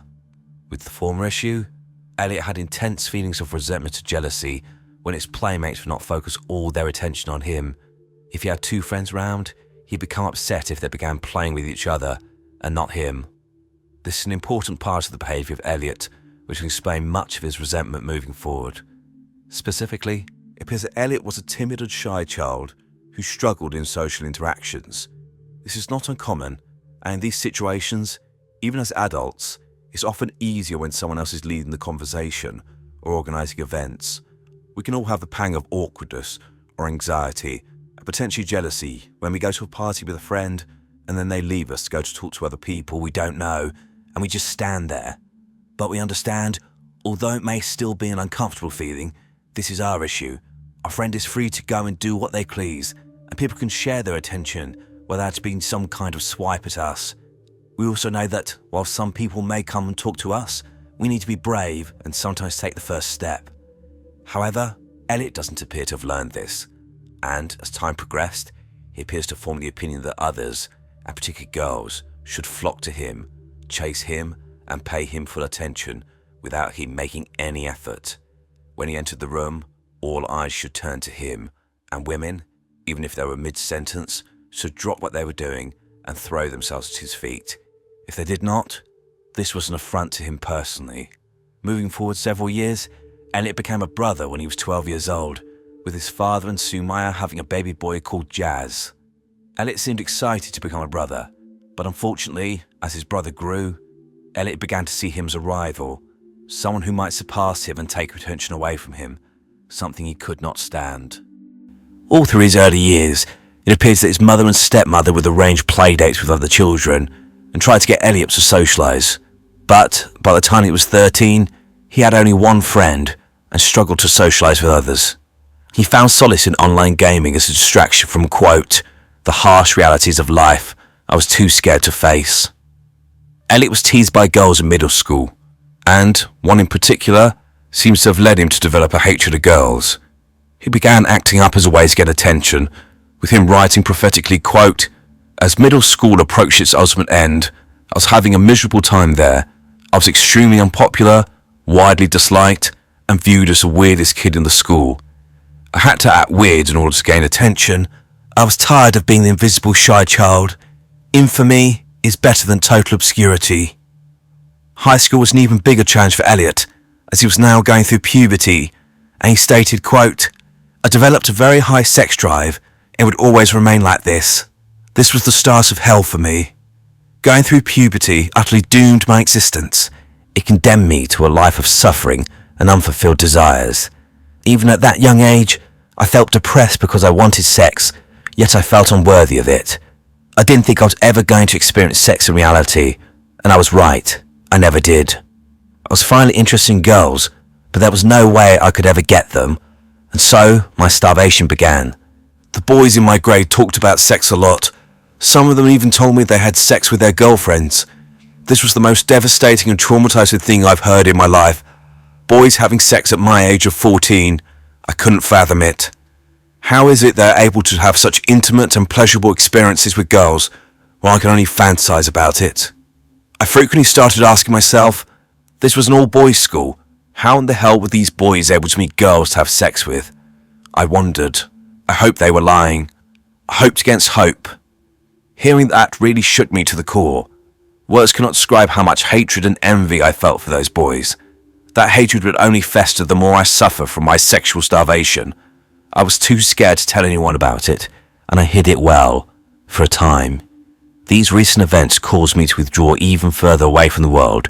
I drowned all of my misery in my online games. Elliot described his schoolmates bullying him, whilst apparently then returning to their attractive girlfriends. He had scathing resentment towards the bullies, but more so towards the girls they were with. Why did they choose these bullies over him? At the age of 17 years old, Elliot's mindset became more radicalized, and he began devolving into the spiteful, hate-filled individual that 5 years later would go on a killing spree. He wrote that, quote, "One day I found some posts on the internet about teenagers having sex, and I was once again reminded of the life I've been denied. I felt that no girl would ever want to have sex with me, and I developed extreme feelings of envy, hatred and anger towards anyone who has a sex life. I saw them as the enemy. I felt condemned to live a life of lonely celibacy, while other boys were allowed to experience the pleasures of sex, all because girls didn't want me. I felt inferior and undesirable. This time, however, I couldn't just stand by and accept such an injustice anymore. I refused to continue hiding away from the world and forgetting about all the insults it's dealt to me. I began to have fancies of becoming very powerful and stopping everyone from having sex. I wanted to take their sex away from them, just like they took it away from me. I saw sex as an evil and barbaric act, all because I was unable to have it. This was the major turning point. My anger made me stronger inside. This is when I formed my ideas that sex should be outlawed. It's the only way to make the world a fair and just place. If I can't have it, I will destroy it. That's the conclusion I came to, right then and there. I spent more time studying the world, seeing the world for the horrible, unfair place it is. I then had the revelation that just because I was condemned to suffer a life of loneliness and rejection doesn't mean I am insignificant. I have an exceptionally high level of intelligence. I see the world differently than anyone else. Because of all of the injustices I went through and the worldview I developed because of them, I must be destined for greatness. I must be destined to change the world, to shape it into an image that suits me. Elliot seemed to have spent the next 2 years turning further in on himself, reading books that reinforced his increasingly misogynistic attitudes, cutting himself off from the real world, and losing himself in video games where he would end up in arguments with people if they even mentioned having a girlfriend.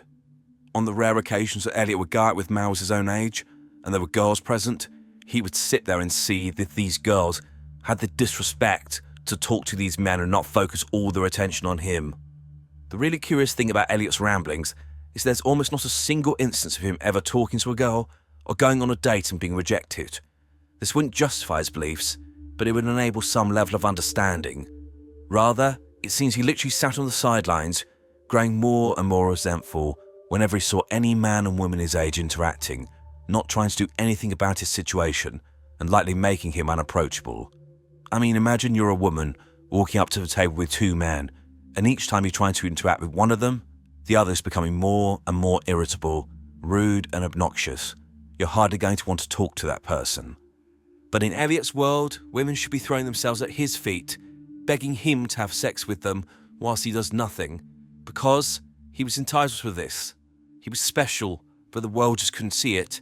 He wasn't the problem. Everyone else was.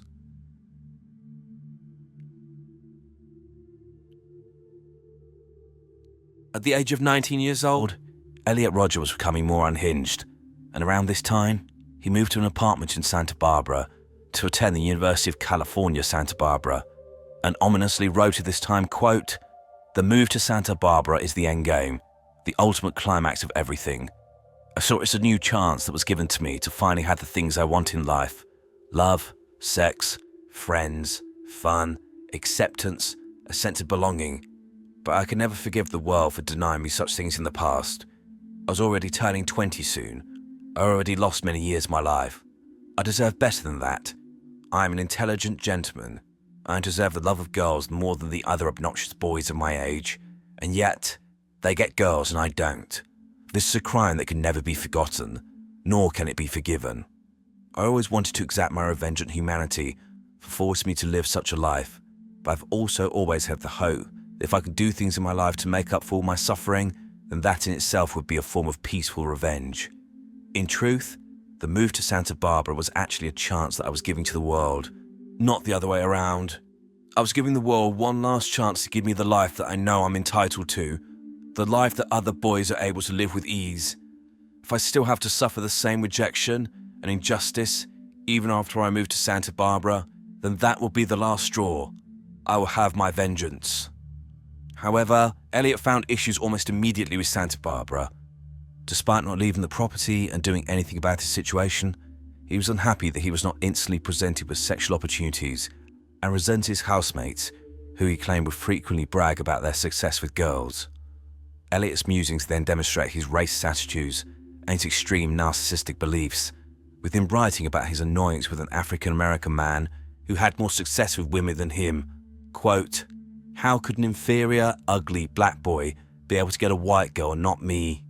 I am beautiful, and I'm half white myself. I am descended from British aristocracy. He is descended from slaves. I deserve it more." I tried not to believe his foul words, but they were already said. It was hard to erase them from my mind. If this is actually true, if this ugly black filth was able to have sex with a blonde white girl at the age of 13, whilst I've had to suffer virginity all my life, then this just proves how ridiculous the female gender is.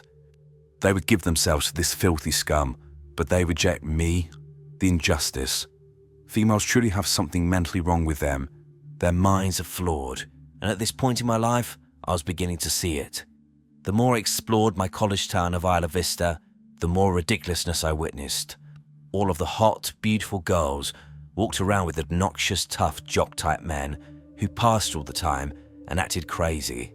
They should be going for intelligent gentlemen such as myself. Women are sexually attracted to the wrong type of men. It's a major flaw in the very foundation of humanity. It's completely and utterly wrong in every sense of the word. As his truth fully dawned on me, I became deeply disturbed by them, deeply disturbed, offended, and traumatized.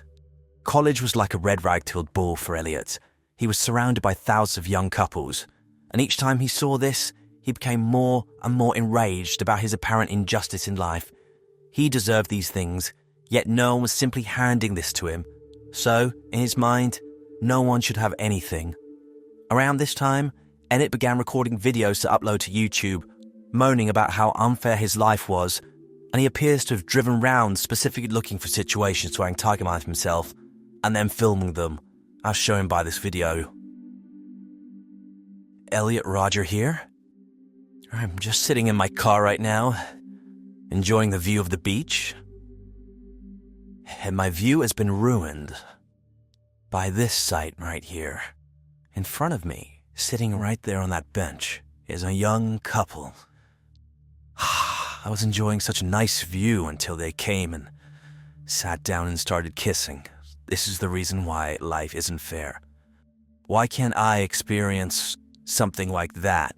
I have to show everyone why I hate the world, because no girl would do this with me.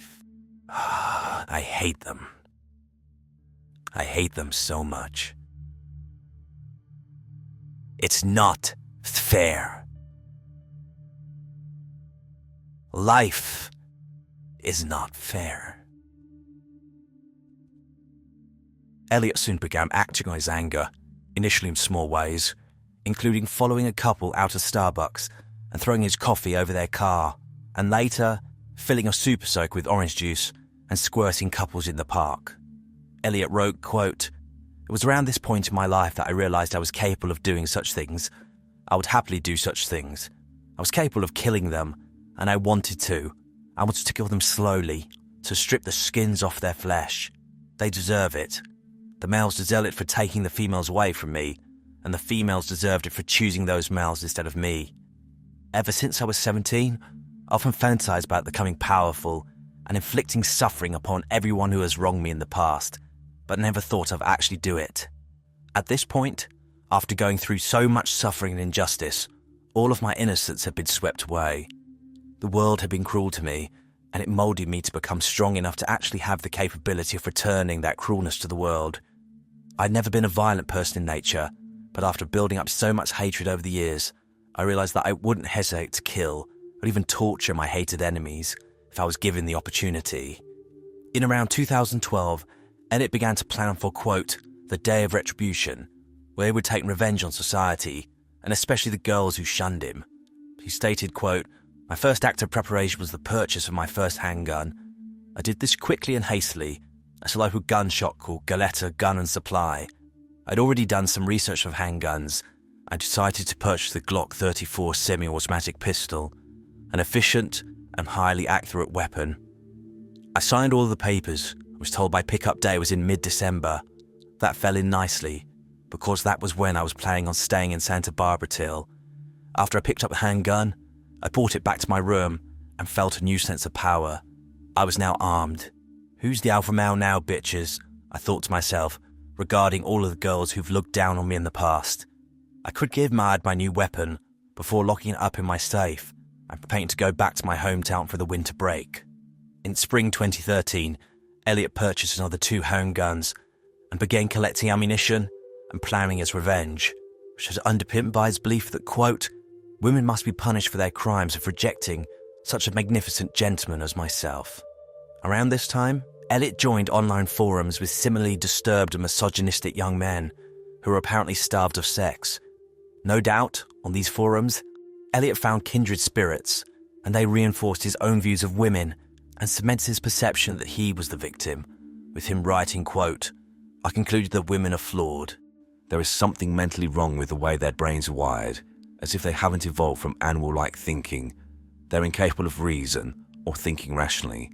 They're like animals, completely controlled by their primal, depraved emotions and impulses.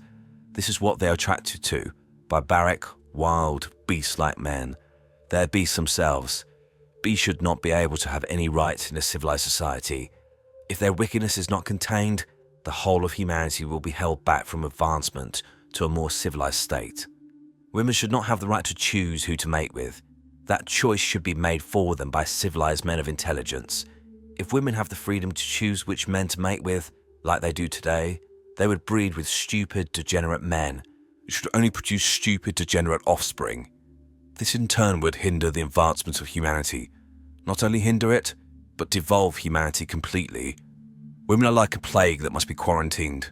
When I came to this brilliant, perfect revelation, I felt like everything was now clear to me, in a bitter, twisted way. I'm one of the few people on this world who has the intelligence to see this. I'm like a god, and my purpose is to exact ultimate retribution on all of the impurities I see in the world. So women are inferior, and should literally be presented to men like him to have sex with. No consent, no choice in the matter. Sounds like rape to me. Many articles I've read have said that Elliot Rodger did what he did because he couldn't get a girlfriend. This is completely incorrect. Elliot Rodger was not interested in a girlfriend. He was not interested in any emotional connection with a female. He saw women merely as objects to get his sexual needs met. Like a classic narcissist, he saw value only in what people could give to him. Hence why he was advocating basically a system where women would be used and abused by men based on an allocation system, with him likely seeing himself as the overseer of this twisted system. From approximately 2012, Elliot was completely alone. His behaviour and attitudes have pushed everyone away. However, concerns about his mental health were flagged, but not acted upon. Specifically, in April 2014, just weeks before the rampage, his mother found the videos that Elliot had posted on YouTube and was concerned, so called one of his counsellors. The counsellor called mental health services, and then the police. Santa Barbara County Sheriff's deputies showed up at Elliot's doorstep to check on his mental health. However, they weren't aware of any of the videos. They determined that Elliot was a well-mannered, if shy young man who posed no risk. They then left. This was the last opportunity to stop Elliot. There'll be no more chances. Elliot had planned his day of retribution in great detail, writing the following long description. He said, quote, on the day before the day of retribution, I will start the first phase of my vengeance, decided killing as many people as I can around Isla Vista by luring them into my apartment through some form of trickery. The first people I will have to kill are my 2 housemates, to secure the entire apartment for myself as my personal torture and killing chamber. After that, I'll start luring people into my apartment, knock them out with a hammer, and slit their throats. I'll torture some of the good-looking people before I kill them, assuming that the good-looking ones had the best sex lives. All of that pleasure they had in their life, I will punish by bringing them pain and suffering. I've lived a life of pain and suffering, and it was time to bring that pain to people who actually deserve it. I will cut them, flay them, strip all the skin off their flesh, and pour boiling water all over them while they're still alive, as well as any other form of torture I can possibly think of. When they're dead, I'll behead them and keep their heads in a bag, for their heads will play a major role in the final phase. This first phase will represent my vengeance against all of the men who've had pleasurable sex lives while I've had to suffer. Things will be fair once I make them suffer as I did. I will finally even the score. The second phase will take place on the day of retribution itself, just before the climactic massacre. The second phase will represent my war on women. I will punish all females for the crime of depriving me of sex. They have starved me of sex for my entire youth and gave that pleasure to other men. In doing so, that took many years of my life away. I cannot kill every single female on earth, but I can deliver a devastating blow that will shake all of them to the core of their wicked hearts. I'll attack the very girls who represent everything I hate in the female gender, the hottest sorority of UCSB. After doing a lot of extensive research within the last year, I found out that the sorority with the most beautiful girls is Alpha Phi sorority. I know exactly where their house is, and I've sat outside it in my car to stalk them many times. Alpha Phi sorority is full of hot, beautiful blonde girls, the kind of girls I've always desired, but was never able to have because they all look down on me. They're all spoilt, heartless, wicked bitches. They think they're superior to me, and if I ever try to ask them on a date, they'll reject me cruelly. I will sneak into their house at around 9 PM on the day of retribution, just before all of the partying starts, and slaughter every single one of them with my guns and knives. If I have time, I'll set their whole house on fire, then we shall see who the superior one really is. The final phase of the day of retribution will be my ultimate showdown in the streets of Isla Vista. On the morning before, I will drive down to my father's house to kill my little brother, denying him of the chance to grow up to surpass me, along with my stepmother, Sumaya, as she will be in the way. My father will be away on one of his business trips, so thankfully, I won't have to deal with him. If he didn't go away on that trip, I might even have to postpone the whole plan because of my fear that I might hesitate if I had to kill him. Once I've taken care of my brother and stepmother, I will switch to the Mercedes SUV and drive it back to the Isla Vista. I will use it as one of my killing machines against my enemies.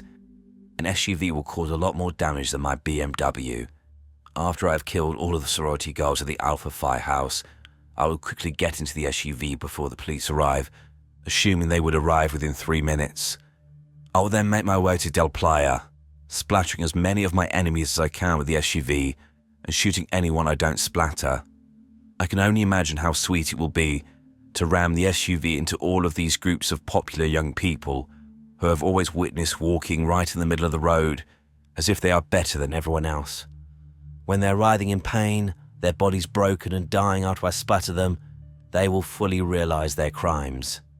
Once I reach Del Playa Street, I will dump the bag of severed heads I've saved from my previous victims, proclaiming to everyone how much I've made them all suffer. Once they see all of their friends' heads roll onto the street, everyone will fear me as the powerful god I am. I will then start massacring everyone on Del Playa Street. I'll pull up next to house parties and fire bullets at everyone partying on the front yard. I'll specifically target the good-looking people and all of the couples. After I've destroyed a house party, I will continue down Del Playa, destroying everything and everyone.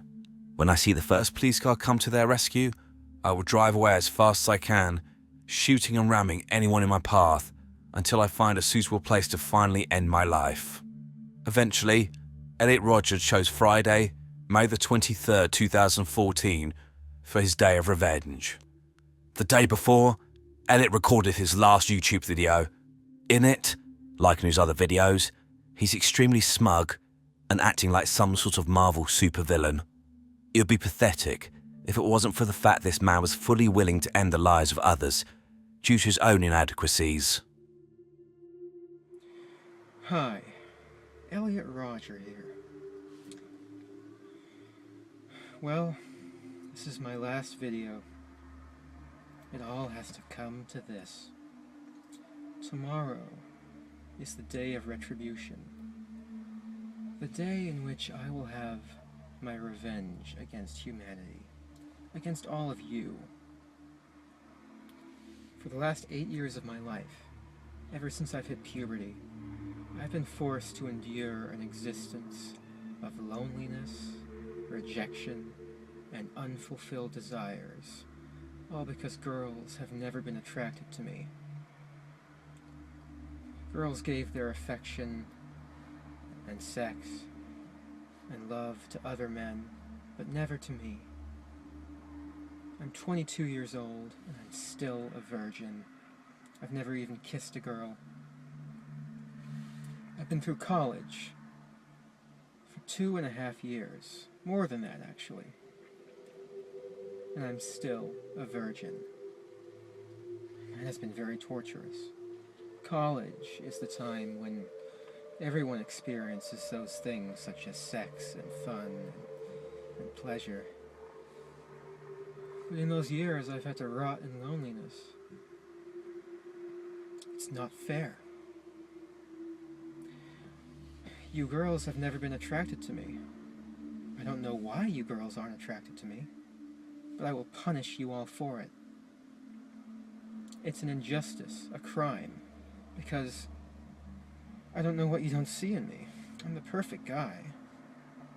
And yet you throw yourselves at all these obnoxious men, instead of me, the supreme gentleman. I will punish all of you for it. On the day of retribution, I am going to enter the hottest sorority house of UCSB.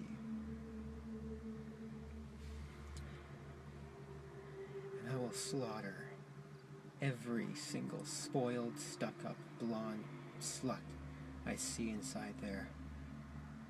All those girls that I've desired so much, they would have all rejected me and looked down upon me as an inferior man if I ever made a sexual advance towards them. While they throw themselves at these obnoxious brutes. I'll take great pleasure in slaughtering all of you. You will finally see that I am, in truth, the superior one, the true alpha male.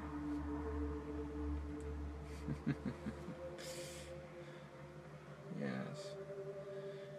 After I've annihilated every single girl in the sorority house, I'll take to the streets of Isla Vista and slay every single person I see there.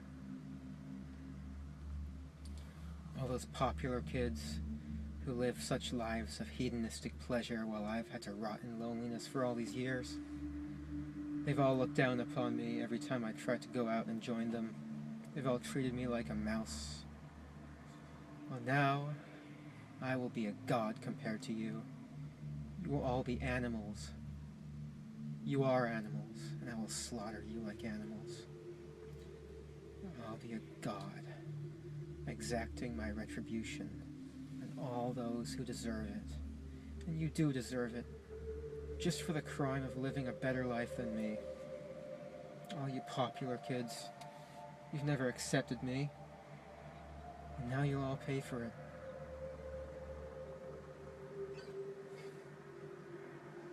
And girls, all I've ever wanted was to love you and to be loved by you. I've wanted a girlfriend. I've wanted sex. I've wanted love, affection, adoration. But you think I'm unworthy of it. That's a crime that can never be forgiven. If I can't have you, girls, I will destroy you.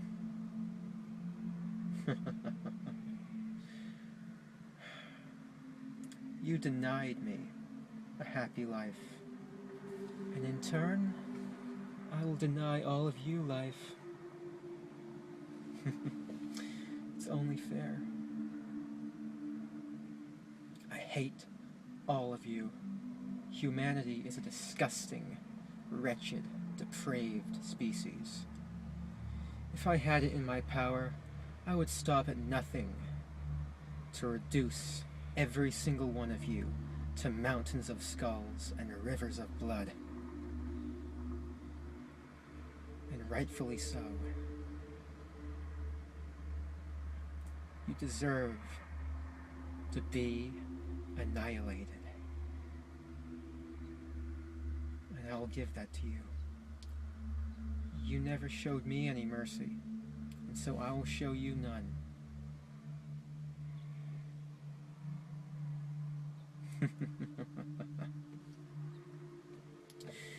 You forced me to suffer all my life, and now I'll make you all suffer.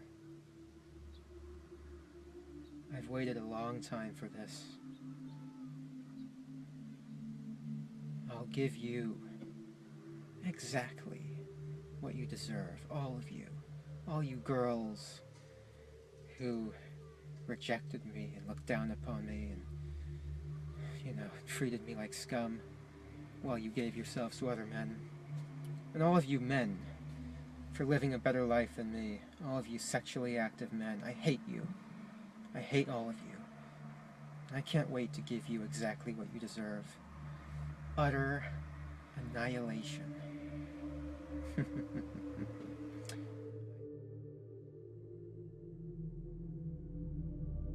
At around 5 p.m. on May the 23rd, 2014, Elliot Rogers stabbed to death his two flatmates, 20-year-old Wei Han Wang and 20-year-old Chen Hong. He also murdered their friend, 19-year-old George Chen, who was visiting, again by repeatedly stabbing him. All three were best friends. George volunteered for a Buddhist organization and often helped elderly neighbors get their mail and take out the rubbish. A former high school friend described Cheng as, quote, the kindest kid, so generous, so giving, always willing to help people out. Wei Han's mother lamented how she could carry on with her life without her son in the world. Elliot then spent the next several hours preparing for the second part of his plan. At around 8 p.m, he went to a local Starbucks to get a latte, and at 8:30 p.m, was seen in his vehicle working on his laptop. By 9 p.m, Elliot was driving his BMW north to the Alpha Phi sorority house. When he got there, he found the door was locked, and sorority members heard loud and aggressive knocking at the front door. Luckily, no one opened it to him. However, Elliot started shooting at young women who were standing outside the building. One survived, but two, 19-year-old Veronica Weiss and Katie Cooper, aged 22, both died. As opposed to the monsters that Elliot portrayed these women to be, they were both exceptional, who were loved and would have made a difference to the world. Veronica was described as someone obsessed with sport and a kind-hearted person. Katie was weeks away from graduating, and a high school teacher stated, quote, she was one of 2,500 students I've taught over the years, but Katie was a standout. Elliot then travelled south, began firing into an unoccupied coffee shop on Pardale Road, and then into the Isla Vista Deli Mart, as shown by this terrifying footage. It was here that 20-year-old Christopher Ross Michael Martinez was hit 7 times and died almost immediately. Chris was a man with aspirations. After graduating, he was planning on going to law school, but he was cut down in his prime. Elliot continued driving south on the wrong side of the road, hitting a pedestrian and firing at 2 others, who he missed. He then shot a couple coming out of a pizza parlour and fired at another woman but missed. Elliot then drove in a loop around a city block and engaged in a gun battle with sheriff's deputies.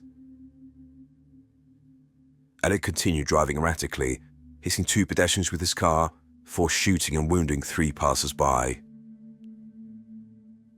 Elliot then struck another skateboarder with his car, but shot and wounded 2 men. Elliot then exchanged gunfire with 3 sheriff's deputies and was shot in the hip. Pursued by police, Elliot hit another cyclist before crashing into the curb. At 9:30 p.m, police approached Elliot's car and found him dead in the driver's seat, having put a bullet in his own brain. Found in the vehicle were his guns and over 500 rounds of unspent ammunition. Elliot's rampage claimed the lives of 6 people, not including him, and injured 14 others, 7 of whom were shot and 7 who had suffered blunt force trauma from being hit by his vehicle.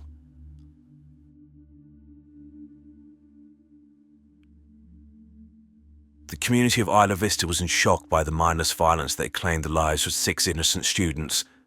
There were, as is often the case after these events, discussions about gun control, with it being pointed out how easily Elliot Rodger was able to gain access to guns. But, as is always the case, nothing really seems to have changed. However, the most sickening part of this case is the veneration of Elliot Rodger after his act of pure evil. Since the dawn of the internet, there have always been unstable and hate-filled people filling message boards with bile, but after the crimes of Elliot, the number of message boards devoted to the involuntary celibate movement, commonly known as incels, exploded, with dedicated web forums being created at an alarming rate. The common theme of these forums? Hero worship of Elliot Rodger, including pictures of his face superimposed on pictures of saints, with him being known as Saint Elliot, and his videos on YouTube enabling disturbed individuals to espouse their admiration of the actions of this coward. Unfortunately, it didn't stop there. Elliot has been cited as the inspiration of several disturbed men who have gone on killing sprees of their own. For example, Alex Manassian, the perpetrator of the 2018 Toronto van attack, which killed 11 people and injured 15 others, cited Elliot Rodger as his inspiration for the massacre. In the UK, 22-year-old Jake Davidson was obsessed with the incel movement and, like Elliot, posted videos of himself ranting about his rejection by women. Davidson eventually went on a killing spree in Plymouth in the UK on the 12th of August 2021, in which he killed 5 people with a shotgun, including his mother and a 3-year-old child, before taking his own life. I'll cover both of these cases in future videos. However, it's clear that the horrific crimes of Elliot Rodger have given a face to a dangerous and insidious movement that has spread across the world. It's enabled potentially dangerous people to be able to justify their internal hate, nurture it, and then project it onto the world as a whole, resulting in the murders of innocent people who have usually never met the person who killed them and have had their lives snatched away from them simply because these weak, pathetic men are unable to accept rejection or the fact that the world does not revolve around them.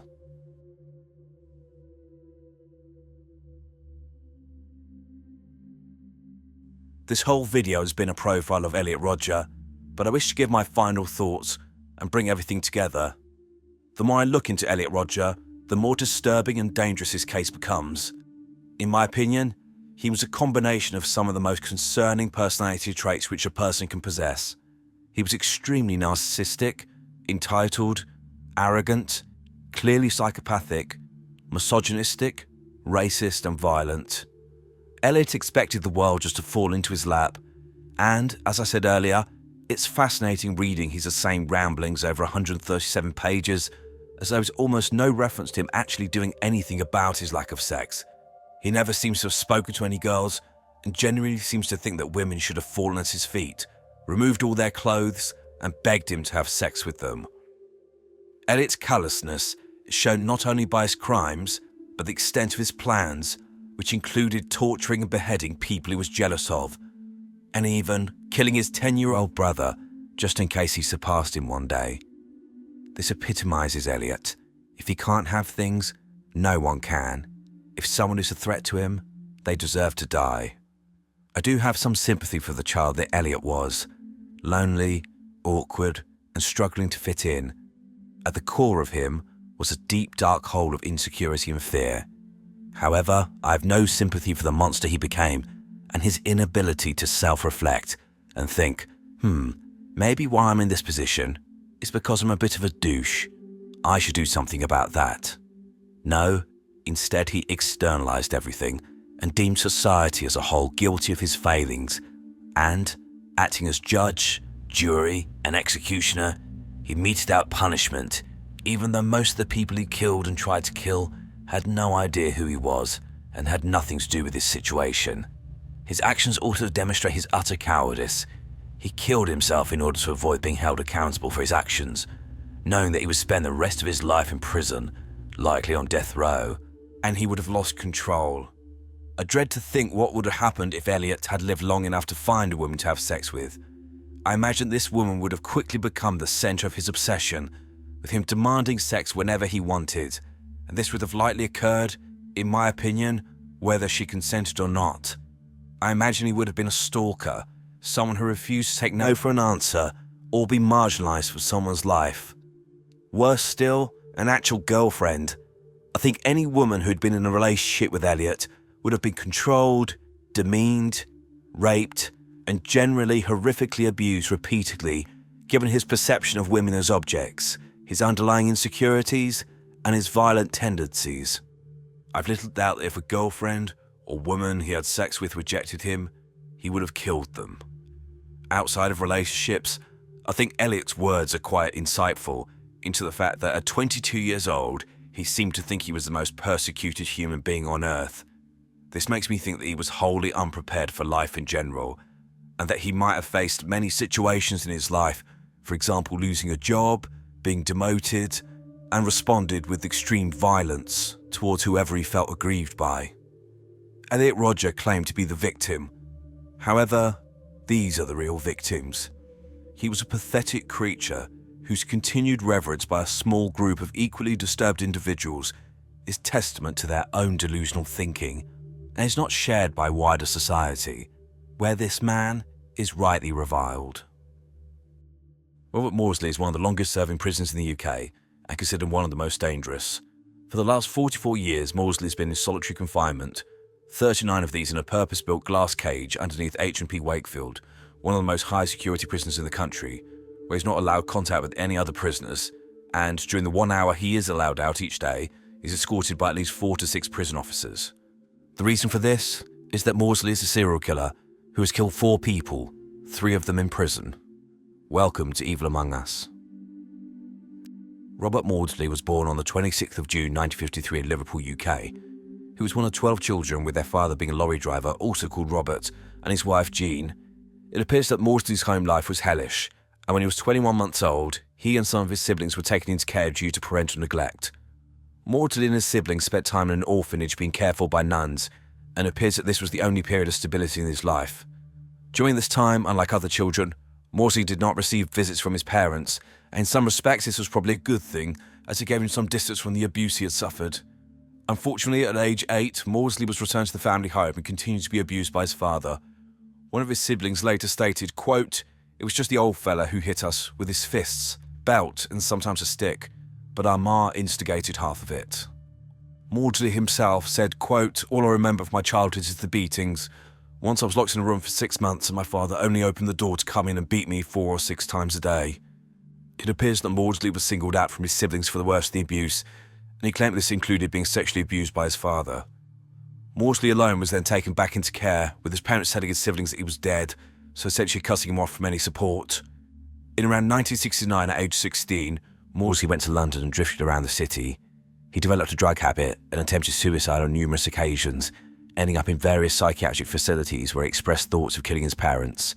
In order to fund his drug habit, Maudsley committed some offences, but also worked as a rent boy, exchanging money for his sexual services.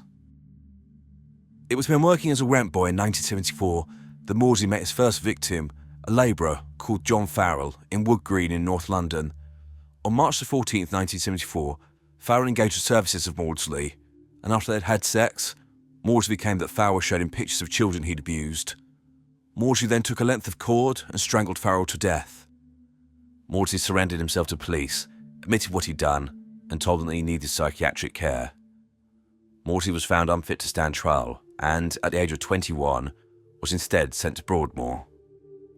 Broadmoor, or to give it its full name Broadmoor Hospital, is, as the name suggests, actually run by the National Health Service, and its role, like other psychiatric units, is to treat the mentally ill. However, Broadmoor is a high-security facility due to only admitting the most dangerous types of individuals who pose the gravest threat to themselves or others. Due to this, Broadmoor's 284 beds are mainly occupied by people who have come from prison, the courts or police stations, having either been convicted or awaiting trial for or arrested for extremely serious offences. On very rare occasions, Broadmoor admits people have not committed any crimes yet, but are considered a danger of committing serious offences imminently. As it is a hospital, residents are known as patients, and the average stay at Broadmoor is 5 years, although some residents can spend the rest of their lives there. Once deemed well enough, the patient can then be transferred out, whether this be back to prison or to stand trial, etc. Although it's a hospital, Broadmoor's level of security is in line with a maximum security prison, including anti-escape measures, including rows of fencing, security cameras at the 20-foot surrounding wall. Anyway, also resident in Broadmoor with Maudsley was David Cheeseman, a man with a history of violence, including attempting to murder a worker at another high-security psychiatric facility by hitting them over the head with a metal bar. Another patient was David Allen Francis, a convicted child molester.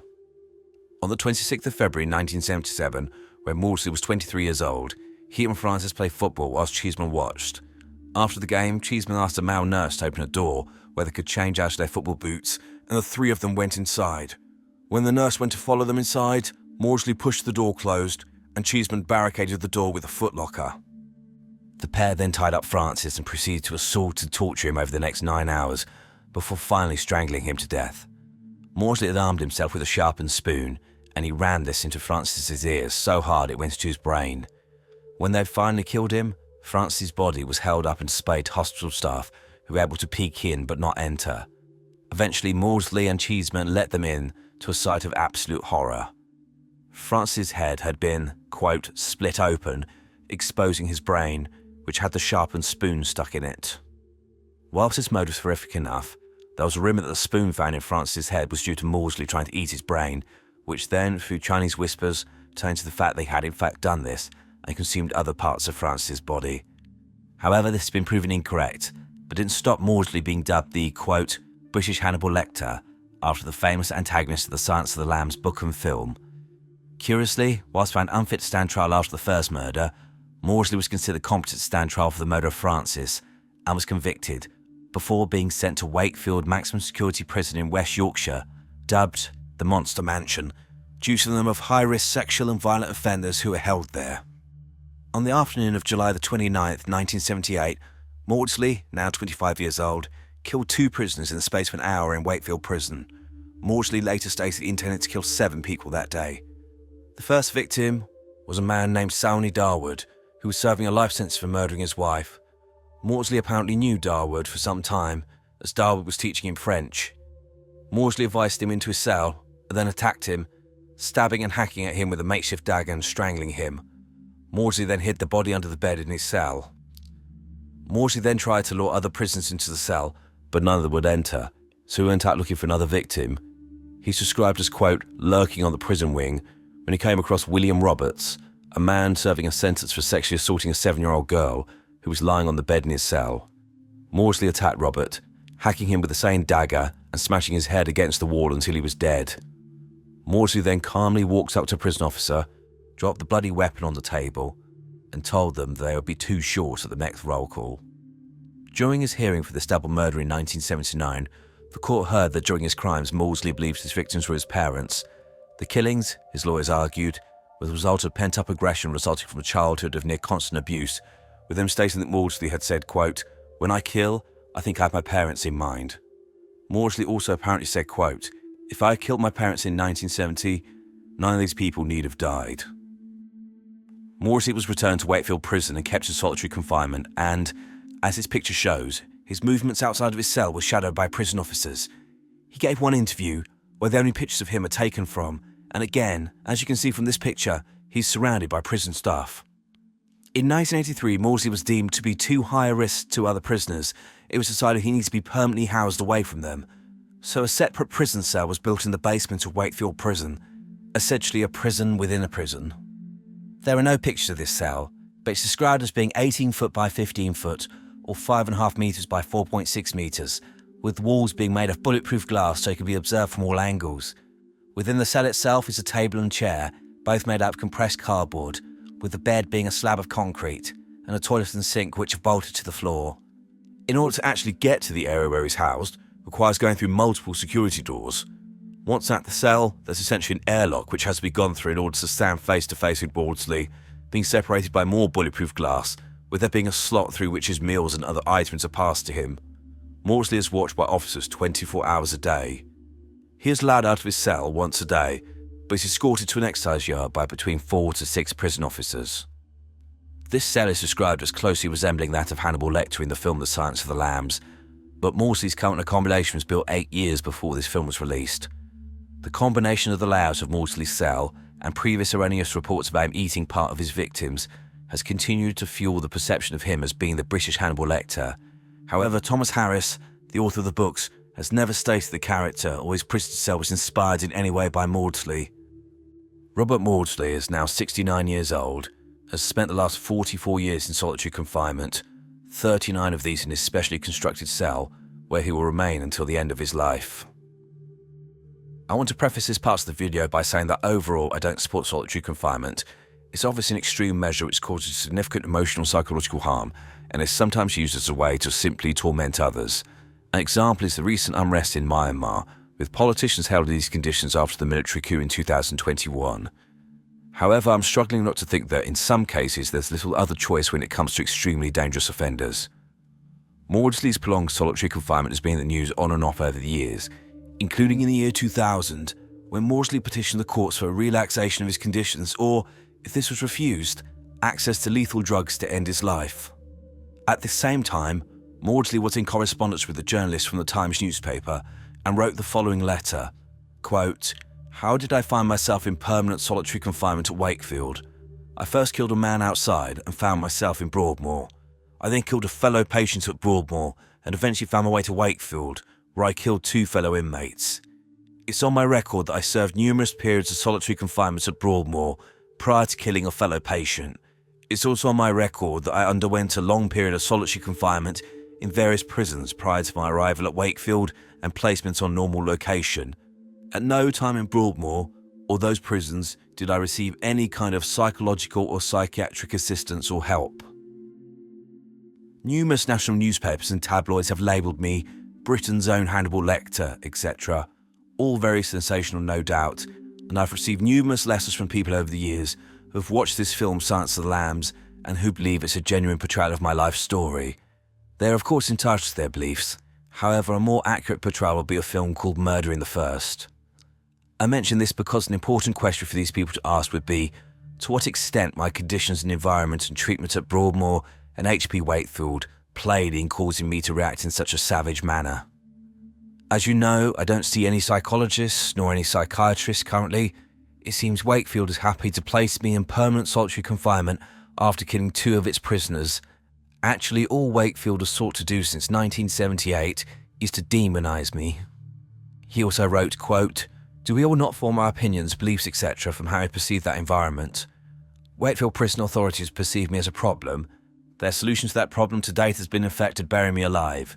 The cage ultimately for them being my concrete coffin. But is that the final solution? What purpose is being served by keeping me locked up 23 hours a day? Why even bother to feed me and to give me 1 hour's exercise a day, month and year, yet not allow me to talk to any other inmates via their windows? Who am I actually a risk to?" Let me try to briefly answer that by saying I killed rapists, paedophiles and sex offenders. No other type of person nor other type of offender. So my past crime strongly suggests this is the group most and solely at risk. Why is this? I can say that yes, I've been raped, and yes, I've been sexually abused by such people, and consequently, I do detest these people enough to have killed them in the past. I have no previous convictions for killing prison officers, and I have no previous convictions for seriously wounding nor stabbing any prison officers, and I cannot perceive nor can I imagine any situation in which this would arise. Maudsley also told the reporter that he'd asked the courts for a budgie, and that he would take care of it and, quote, "not eat it." The Times article I read from this time is very sympathetic to Maudsley and his living conditions, and the apparent inhumanity of his situation. I looked online at various message boards and comments in response to this article and other articles about Maudsley and his living situation, and there seem to be a lot of people who perceive him as a hero, with them stating the only killed child sex offenders, so what's the problem? These also seem to be mixed with general anti-establishment messages, including this one from 2000, which I found particularly odd to say the least. This comment describes Maudsley as, quote, a truly superior, insightful, brilliant, soul-alive philosopher. It goes further by stating, quote, I honour Robert's choice to speak out to the media and condemn the brutalisation, the inhumanity with which he has been treated. 46-year-old Robert is one of only 26 UK prison inmates who have been sentenced to life in prison with no chance of ever being released. Now Robert is demanding to be treated as a human being, or else he says he'd rather be murdered by the state. All he wants is to be treated as any human being in the 21st century deserves, at the very least.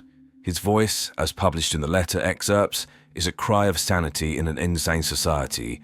In a sane society, 1 million people in England would rise up as one, together, and demand this tortured child victim, who has been unjustly tormented by society for his entire life, be finally treated as a victim worthy of limitless apology, affection, understanding, support, and only benevolent, never punitive treatment. It continues, quote, I honour your martyrdom, Robert. If there was any justice in the world, you would have a thermonuclear bomb capable of destroying all of humanity in your hands with the launch codes, and you yourself would be asked to decide whether the human race deserves to continue to exist. You're entitled to make this decision, Robert. You alone, based upon the unforgivable lifetime of unjust torment that your society initiated against you when you were a baby, has inflicted and continues to inflict upon you.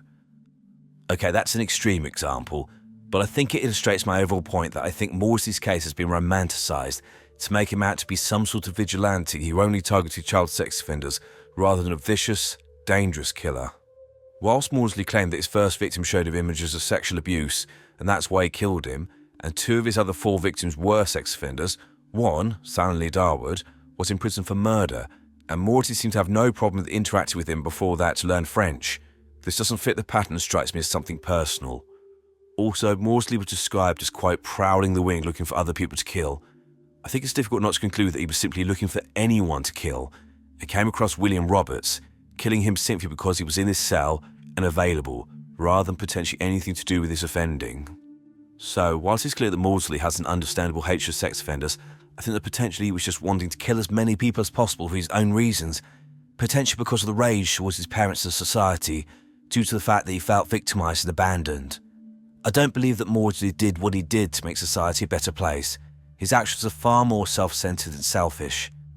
Perhaps because of our natural revulsion of those who harm children, it's been twisted into something more poetic than it is. The question is really, would you trust Maudsley around your family? Was Maudsley failed by society? Quite possibly.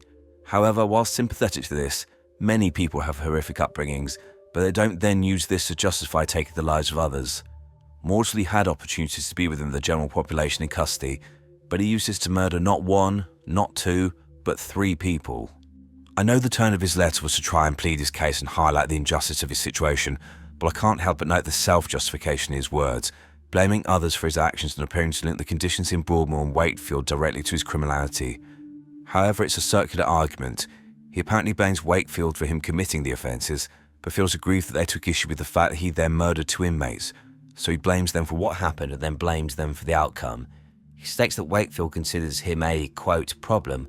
Well, yes, because you killed other prisoners. Ultimately, I'm not sure what Maudsley expects. To be taken at his word that he would only kill certain types of people and therefore should be allowed out in the general population?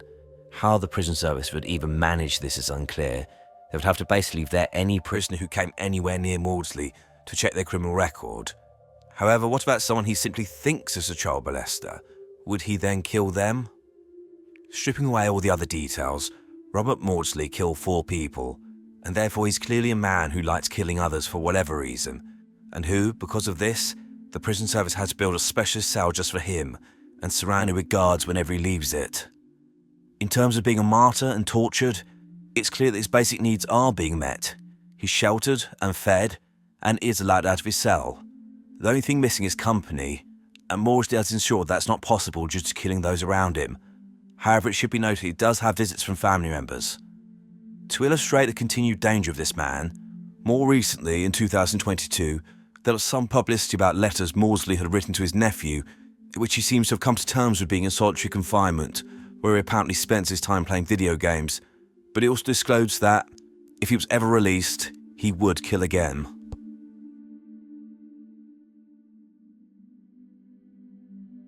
Albert Fish was an American serial killer, once described as, quote, the most vicious child slayer in criminal history. And, despite almost 90 years having passed since his death, I believe that he's still a strong contender for this horrific title.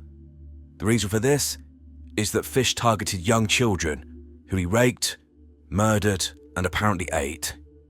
Fish is known to have committed 3 murders, being executed for one of these, but is suspected of killing many more. He was also a sexual masochist, inserting needles into his own genitals for sexual pleasure. There are so many levels of depravity to Albert Fish, which earned him several nicknames, including the Werewolf of Wisteria, the Brooklyn Vampire, the Boogeyman, and the Grey Man. Welcome to Evil Among Us. Hamilton Howard Fish, who throughout his life wished to be known as Albert, was born on May the 19th, 1870, in Washington, D.C., to Randall and Ellen Fish. The dynamic in Fish's household was strange from the start, with his father being 75 years old at his birth, 43 years older than his mother, who was 32. Fish's mother Ellen had visual and auditory hallucinations and was likely suffering from schizophrenia, whilst his uncle was diagnosed with, quote, mania, so likely bipolar disorder, and spent time in a mental institution.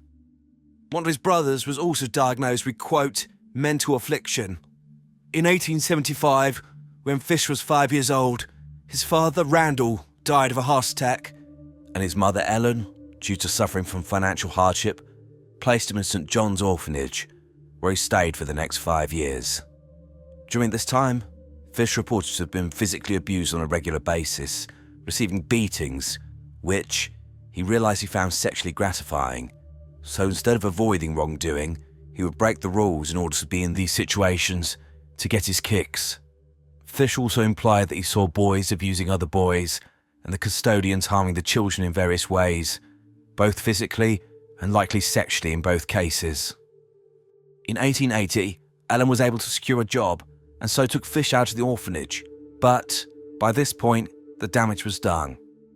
So you have indicators of Fish likely having a genetic predisposition towards mental illness, being raised in an environment where he was likely exposed to bizarre and unstable behaviour, who, at a young age, was subjected to physical violence and witnessed the same, which he saw was a way to get power over others, as well as sexual gratification.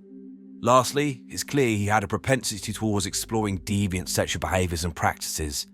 This combination resulted in Fish, from the moment he left the orphanage in 1880 at the age of just 10 years old, devoting his life to absolute depravity and the abuse of others. As an aside, I want to say that human sexual behaviour is obviously on a very wide spectrum, with people getting gratification from a variety of different acts and stimulus.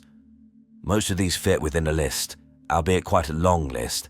However, some people move outside of this, quote, normal spectrum and begin to be drawn to things that are risky and often illegal. For example, those who begin to watch material depicting bestiality, so sexual contact with animals and people. It appears that these people aren't attracted to animals, but it's more the fact that what they're watching is wrong, which gives them a thrill and leads to the gratification. Without intervention, these people keep searching for more and more extreme material and experiences to get the same high again. Albert Fish appears to have been at this stage, i.e. off the scale of normal, at the age of only 10 years old, so you can imagine how bad his pursuit of ever more grotesque acts to gain sexual gratification got over the next 50 years. It began with him developing sexual arousal to the practice of drinking urine and eating human feces when he was only 12 years old, which he was introduced to by a boy of the same age he began a sexual relationship with. Fish would also engage in voyeurism, going to public bathhouses where he would see young boys undress. In 1890, Fish moved to New York City and began working as a male prostitute. He also began to molest children, specifically small boys. Fish quickly developed a specific typology of victim, with him targeting those who had learning disabilities or African American children, because he believed that these individuals would be less likely to tell the authorities and be less likely to be believed. Fish would lure them to his house, torture them for hours, often with a paddle covered in nails, rape them, and initially release the children alive. In 1898, Albert Fish married a woman called Anna Mary Hoffman. This was an arranged marriage, and I have no doubt set up to try and offset the rumours that would inevitably have been swirling around about his lifestyle. However, this marriage ended in 1917 when Anna ran off with another man, leaving Fish alone with their 6 children. During the marriage, and after Anna had left, he got his children to beat him on the bottom with a paddle covered in nails, which he used on other children, until he bled. He'd also taken to inserting needles into his body, specifically in his groin area. As another form of masochism, Fish would put wool doused in lighter fluid into his anus, which he would then light. Also around this time, Fish showed signs of mental illness, specifically schizophrenia, including believing that he was communicating with John the Apostle. On another occasion, one of Fish's sons describes an incident in 1922 when his father climbed the hills of Westchester, threw up his hands to the sky, and began screaming, quote, "I am Christ." Growing up in this household must have been absolutely hellish. In the early stages of the marriage, Fish did come to the attention of the authorities when, in 1902, aged 32, he was arrested, convicted, and incarcerated for larceny, being sent to Sing Sing prison, where he would be executed years later. However, as the marriage progressed, Fish's external activities were becoming more serious. Specifically, Fish later claimed that, in 1910, aged 40, he met a 19-year-old intellectually disabled man called Thomas Keeden whilst working in Wilmington in Delaware, and the pair began a sadomasochistic relationship. At some point, Fish lured Thomas into a farmhouse and claimed that he tortured him for 2 weeks, culminating in him cutting his penis in half. Fish later stated with regards to this act, quote, "I shall never forget his screams or the look he gave me." Fish claimed he intended to kill Thomas, but decided against it, so dressed the wound, gave him $10, and then, quote, "took the first train I could get home. Never heard what became of him or tried to find out." In addition, Fish claimed that in 1919, he stabbed a mentally disabled child in Georgetown, Washington, D.C. On July the 11th, 1924, Fish found 8-year-old Beatrix Keel playing alone on her parents' Staten Island farm. He offered her money to come and help him look for rhubarb in the neighbouring fields. She was about to leave the farm with him when her mother came out and chased Fish away. Albert Fish also claimed to have tried to lure a neighbourhood child called Cyril Quinn and his friend into his apartment on the pretext of eating sandwiches. Apparently, when these children were wrestling on his bed, they dislodged the mattress, and upon finding a knife, small hacksaw, and meat cleaver, implements Fish called, quote, "implements of hell," they ran away. Eventually, Fish escalated to killing small children and mutilating their bodies.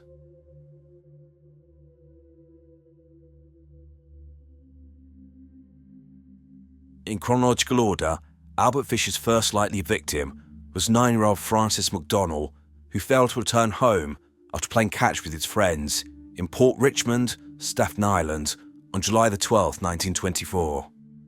A search was organised, and Francis's body was found suspended from a tree in a wooded area close to his home. He'd been tortured, as shown by numerous cuts to his legs and abdomen, with his flesh around his left hamstring being completely removed. Francis had also been sexually assaulted and finally strangled with his own suspenders before being strung up from a tree where he was found. Other children who'd been playing with Francis told the police they'd seen an elderly man with a grey moustache walking around, mumbling to himself and making strange gestures with his hands. This suspect became known as, quote, "the Grey Man." It was only when arrested years later for a separate crime that the Grey Man was identified as being Albert Fish. On February the 11th, 1927, 4-year-old Billy Gaffney was playing with his friends, 2 brothers who were 3 and 12 years old, in a hallway of a Brooklyn apartment. The 12-year-old went into his apartment, and when he came back into the hallway, both younger boys had disappeared. The 3-year-old was later found on the roof of the apartments, but Billy was nowhere to be found, and the 3-year-old said, quote, "the boogeyman took him." A worker on a tram said that he saw a man with a young boy who matched Billy's description. The boy was crying for his mother and was dragged off the tram by the man. Police later identified the boy as being Billy, and the worker later identified Albert Fish as being the man after seeing a picture of him. Billy's body was never recovered, so what happened to him can only be taken from Fish's confession, which he dictated to his attorney after his arrest years later. I'll read out the confession, but please note, it's explicit, and if it's not obvious from the context, monkey refers to Billy's penis, and its peewees his testicles. So Fish stated, quote, "I brought him to the Riker Avenue dumps. There's a house that stands alone, not far from where I took him. I took the G-boy there, stripped him naked, and tied his hands and feet, and gagged him with a piece of dirty rag I picked out of a dump. Then I burned his clothes, threw his shoes in the dump. Then I walked back and took a trolley to 59th Street at 2 a.m. and walked home from there. Next day, about 2 p.m, I took tools, a good heavy cat of nine tails, homemade, short handle, cut one of my belts in half, slit these halves into 6 strips about 8 inches long. I whipped his bare behind till the blood ran from his legs. I cut off his ears, nose, slit his mouth from ear to ear, gouged out his eyes. He was dead then. I stuck the knife in his belly and held my mouth to his body and drank his blood. I picked up 4 old potato sacks and gathered a pile of stones. Then I cut him up. I had a grip with me. I put his nose, ears and a few slices of his belly in the grip. Then I cut him through the middle of his body, just below his belly button. Then through his legs, about 2 inches below his behind. I put this in my grip with a lot of paper. I cut off the head, feet, arms, hands, and the legs below the knee. This I put in sacks, weighed with stones, tied the ends, and threw them into the pools of slimy water you'll see all along the road go to North Beach. Water is 3 to 4 feet deep. They sank at once. I came home with my meat. I had the front of his body I liked best, his monkey and peewees and a nice little fat behind to roast in the oven and eat. I made a stew out of his ears, nose, piece of his face and belly. I put onions, carrots, turnips, celery, salt and pepper. It was good. Then I split the cheeks of his behind open, cut off his monkey and peewees and washed them first. I put strips of bacon on each cheek of his behind and put it in the oven. Then I picked 4 onions, and when the meat had roasted about a quarter of an hour, I poured about a pint of water over it for gravy and put in the onions. At frequent intervals, I basted his behind with a wooden spoon so the meat would be nice and juicy. In about 2 hours, it was nice and brown, cooked through. I never ate any roast turkey that tasted half as good as his sweet, fat little behind did. I ate every bit of the meat in about 4 days. His little monkey was as sweet as a nut, but his peewees I could not chew, threw them in the toilet. As Billy's remains were never found, none of Fish's claims could actually be verified. On May the 25th, 1928, Albert Fish saw a classified advert in the Sunday edition of the New York World that read, quote, "Young man, 18, wishes position in country, Edward Budd, 406 West 15th Street." 3 days later, Fish, on the 28th of May 1928, travelled to the Budd family residence and claimed to be a farmer called Frank Howard who could hire Edward and a friend of his. Fish later stated that his intention was to abduct and mutilate Edward, then leave him to bleed to death. Fish left saying he would send for the boys in the next few days, but this didn't happen. He sent a handwritten note to the Budd family apologising and stating that he would soon return. When Fish did return, on the 3rd of June 1928, the family invited him in for lunch, and during this visit, he spotted Edward's younger sister, Grace, who was just 10 years old. Fish stated that he would take Edward and his friend on at the farm, but first he was going to a birthday party and asked if Grace would like to come. The family saw no issue with this genial, 58-year-old, grey-haired man that was apparently going to help them get out of poverty, so they made a fatal mistake. They agreed. Grace then left with Fish, and that was the last time she was seen alive. Fish then took Grace, boarded a train, and eventually ended up taking her to an abandoned building, where, unfortunately, her life ended in horrific fashion. When Grace did not return that evening, her family called the police. However, the investigation was hampered because Frank Howard, a farmer from New York, simply didn't exist. As with many serial killers, Fish was undoing what is needed to brag and gain attention for his despicable behaviour. It was in November 1934, so 6 years after the abduction of Grace, that Albert Fish showed his hand, and he did this via an anonymous letter that he sent to the Budd household. This letter is really strange and rambling, and concludes with what Fish stated he did with Grace. I've corrected some of the grammatical errors to make it easier to read, and wish to read the letter in full for a specific reason, so keep in mind the theme of the letter and the absence of religious overtones. This will be important later. So Fish wrote, quote, "My dear Mrs. Budd, in 1894 a friend of mine shipped as a deckhand on the steamer Tacoma, Captain John Davis. They sailed from San Francisco to Hong Kong, China. On arriving there, he and 2 others went ashore and got drunk. When they returned, the boat was gone. At that time, there was a famine in China. Meat of any kind was $1 to $3 a pound. So great was the suffering amongst the very poor that all children under 12 were sold to the butchers to be cut up and sold for food in order to keep others from starving. A boy or girl under 14 was not safe in the street. You could go into any shop and ask for steak, chops, or stew meat.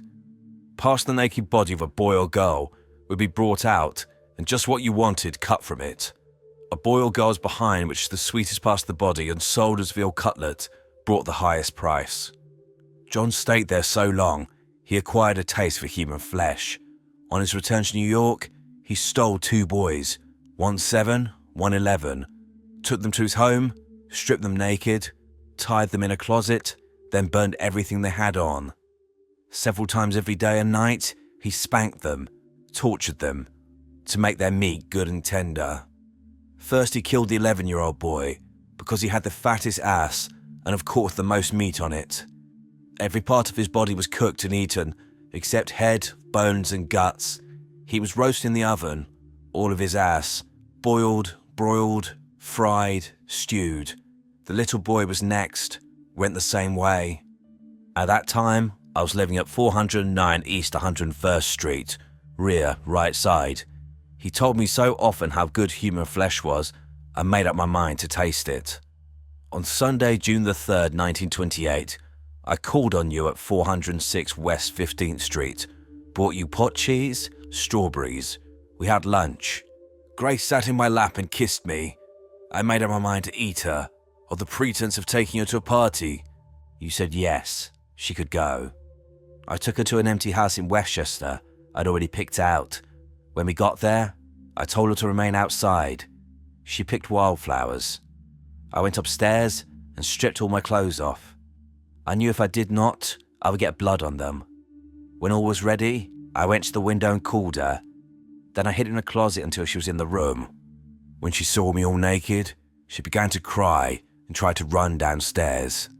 I grabbed her and she said she would tell her mama. First I stripped her naked. How she did kick, bite and scratch. I choked her to death, then cut her in small pieces so I could take my meat to my rooms, cook and eat it. How sweet and tender her little ass was roasted in the oven. It took me 9 days to eat her entire body.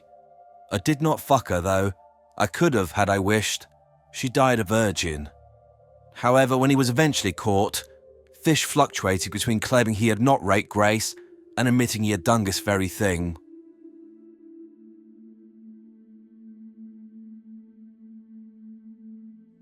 It was the note that Fish sent to the Budd family that led to his undoing. This letter had the logo of the New York Private Chauffeurs Benevolent Association emblazoned on it.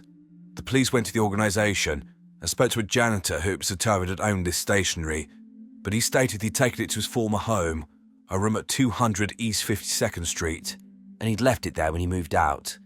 This room had then been rented out to Albert Fish. Police went and waited outside the apartment door and waited for Fish to return.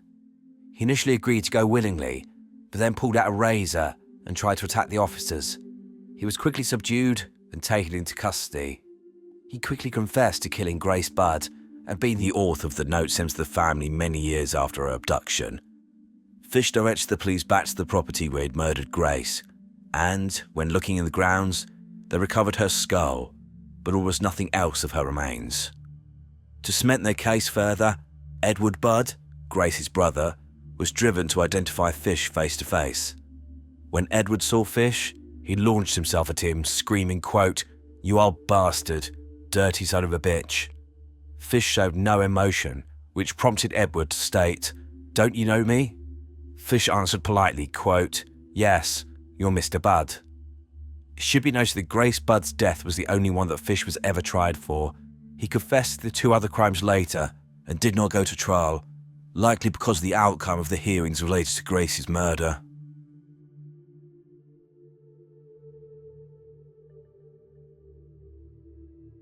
Albert Fish's trial for Grace Budd's murder began on March the 11th, 1935, in White Plains, New York. Fish pleaded not guilty to murder by reason of insanity, claiming that he believed that God had told him to kill Grace. The utter depravity of Fish was laid bare at his trial, as psychiatrists inventoried his personality and identified a long list of sexual proclivities, which included, and it is a long list, sadism, so taking pleasure in other people's pain or humiliation, masochism, taking pleasure in one's own pain or humiliation, paedophilia, necrophilia, sexual arousal from acts involving urine, eating feces, whipping, sexual arousal from a sight of blood, female genital mutilation, cannibalism, arousal from penetrating the skin of himself and others with sharp objects, for example pins and knives, watching others engage in sexual or intimate acts, as well as exhibitionism. An example of the level of deviancy came when an X-ray was shown of Fish's pelvic area, which showed more than 24 needles he'd inserted into his genital area and his perineum, so the bit between the scrotum and the anus, over the years. One of the psychiatrists who assessed Fish stated he was, quote, "a psychiatric phenomenon due to the number of sexual abnormalities that he developed." Fish was assessed as having a, quote, "psychopathic personality without a psychosis." So this means that he was a psychopath and so had these traits such as a lack of empathy or conscience, but this was not rooted in delusional thinking. For what I know of this case, I tend to agree with this, as some of Fish's actions blow his own defence apart. Specifically the note I read out, which was sent to Mrs. Budd, made no mention of any religious motivation to his crimes. It was clearly a note with a particular purpose, to gain further sexual gratification from causing distress to others. It should be noted that Fish had done this throughout his life, sending obscene, sexually explicit letters to women who posted classified ads in the papers, with him outlining what he wanted to do to them and what he wanted them to do to him.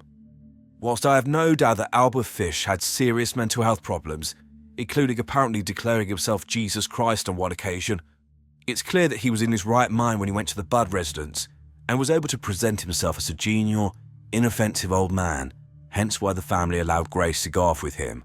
There's no indication, at that point, that he was suffering from a psychotic episode, i.e. a break from reality. However, that is just my take. To counter, the defence tried to highlight Fish's apparent obsession with biblical text and teachings. None of the jurors doubted that Albert Fish was insane, but it appears, as disclosed by one juror later, they thought he should be executed anyway, given the level of his depravity. As a result, Albert Fish was found guilty of the murder of Grace Budd and sentenced to die in the electric chair, nicknamed, quote, Old Sparky. In March 1935, Albert Fish arrived at Sing Sing prison in New York to await his execution. He never showed any remorse for his crimes. At just after 11 p.m. on Thursday the 16th of January 1936, Albert Fish stepped into the death chamber at Sing Sing prison and was strapped to the electric chair. It's rumoured that he helped place the electrodes on his body. How true this is, I'm unsure. Fish's last words were apparently, quote, "I don't even know why I'm here."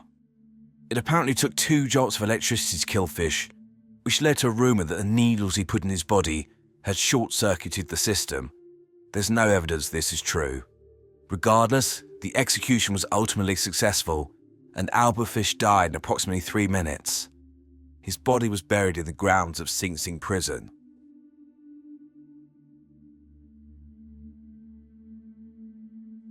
Albert Fish claimed to have killed over 100 people, but authorities believe he killed closer to 10 children.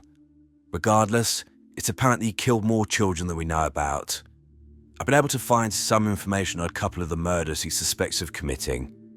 The first is of Yetta Abramovich. Yetta was born in Russia, and by the time of her death, on May the 14th, 1927, was 12 years old, living with her family in New York. On this day, she was strangled and beaten on the roof of a 5-story apartment house at 1013 Simpson Street. She died later in hospital. I've looked into it, but I cannot find specific information about why Albert Fish is suspected in this case, aside from noting that apparently a tall young man was seen in the area and that he tried to lure children off the street before he met Yetta. However, Fish was 57 at this point, so I'm unsure why he's connected. Also, there was no mutilation, which seems to have been his hallmark. The second murder is that of 16-year-old Mary Ellen O'Connor, who was murdered on February the 15th, 1932, with her mutilated body being found in a wooded area in Far Rockaway in Queens. Albert Fish is suspected as, at the time of her murder, he had a job painting houses a short distance away.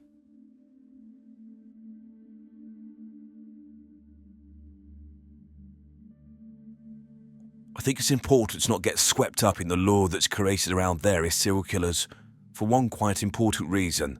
Most of them are pathological liars. This is sort of understandable to some extent, as in order to gain access to victims and get away with their crimes, they're often skilled manipulators and have a disturbing ability to deceive others. However, it muddles the waters when trying to get a handle on these people. With regards to Albert Fish, he appears to fit this mould, with him being described as a pathological liar in texts I've read, with him changing elements of his narrative as time progressed. He also claimed to have killed 100 people, which is considered unlikely, and was likely claimed to try and increase his level of notoriety. His case reminds me of that of Otis Sewell, who claimed that between the 1960s and 1980s, he killed 600 people, whilst his accomplice, Henry Lee Lucas, claimed to have killed a further 100 on top of that. They were no doubt killers who ended the lives of many, but many of their claims have been disproven. Also, it's clear that Fish got a sick kick out of causing others disgust, including writing sexually explicit messages to women who saw in the classified ads. Much of what we know about Fish's crimes came from his own confessions, with little evidence to back it up. So how much of it can we believe? In particular, I have some skepticism about his claim of being a cannibal. When you read the notes regarding his consumption of Grace Budd and Billy Gaffney, they seem extremely melodramatic, trying to make an already horrific situation even more salacious. For example, the preamble in his letter to Grace's mother about famine in China is completely unrelated to what he goes on to talk about. Also, parts of his letter were clearly determined to be nonsense. Yes, there have been famines in China, but not one where children under the age of 12 were sold to butchers, and you could walk into these establishments and they'd wheel out the dead body of a child and you could take pieces of meat from them. Instead, I read that some detectives felt that he was trying to set up a defense of insanity in order to escape the electric chair, which obviously didn't work. His case is also different to that of Issei Sagawa and Richard Chase, where horrific evidence was recovered to corroborate their cannibalistic crimes. It's clear that, as outlined in court, Fish had a sexual arousal to the concept of cannibalism. Whether he followed through with this is ultimately unclear. Potentially there's truth in his confessions, but this is buried under a lattice of lies, or perhaps these were just the ramblings of an unsound mind. We will never know.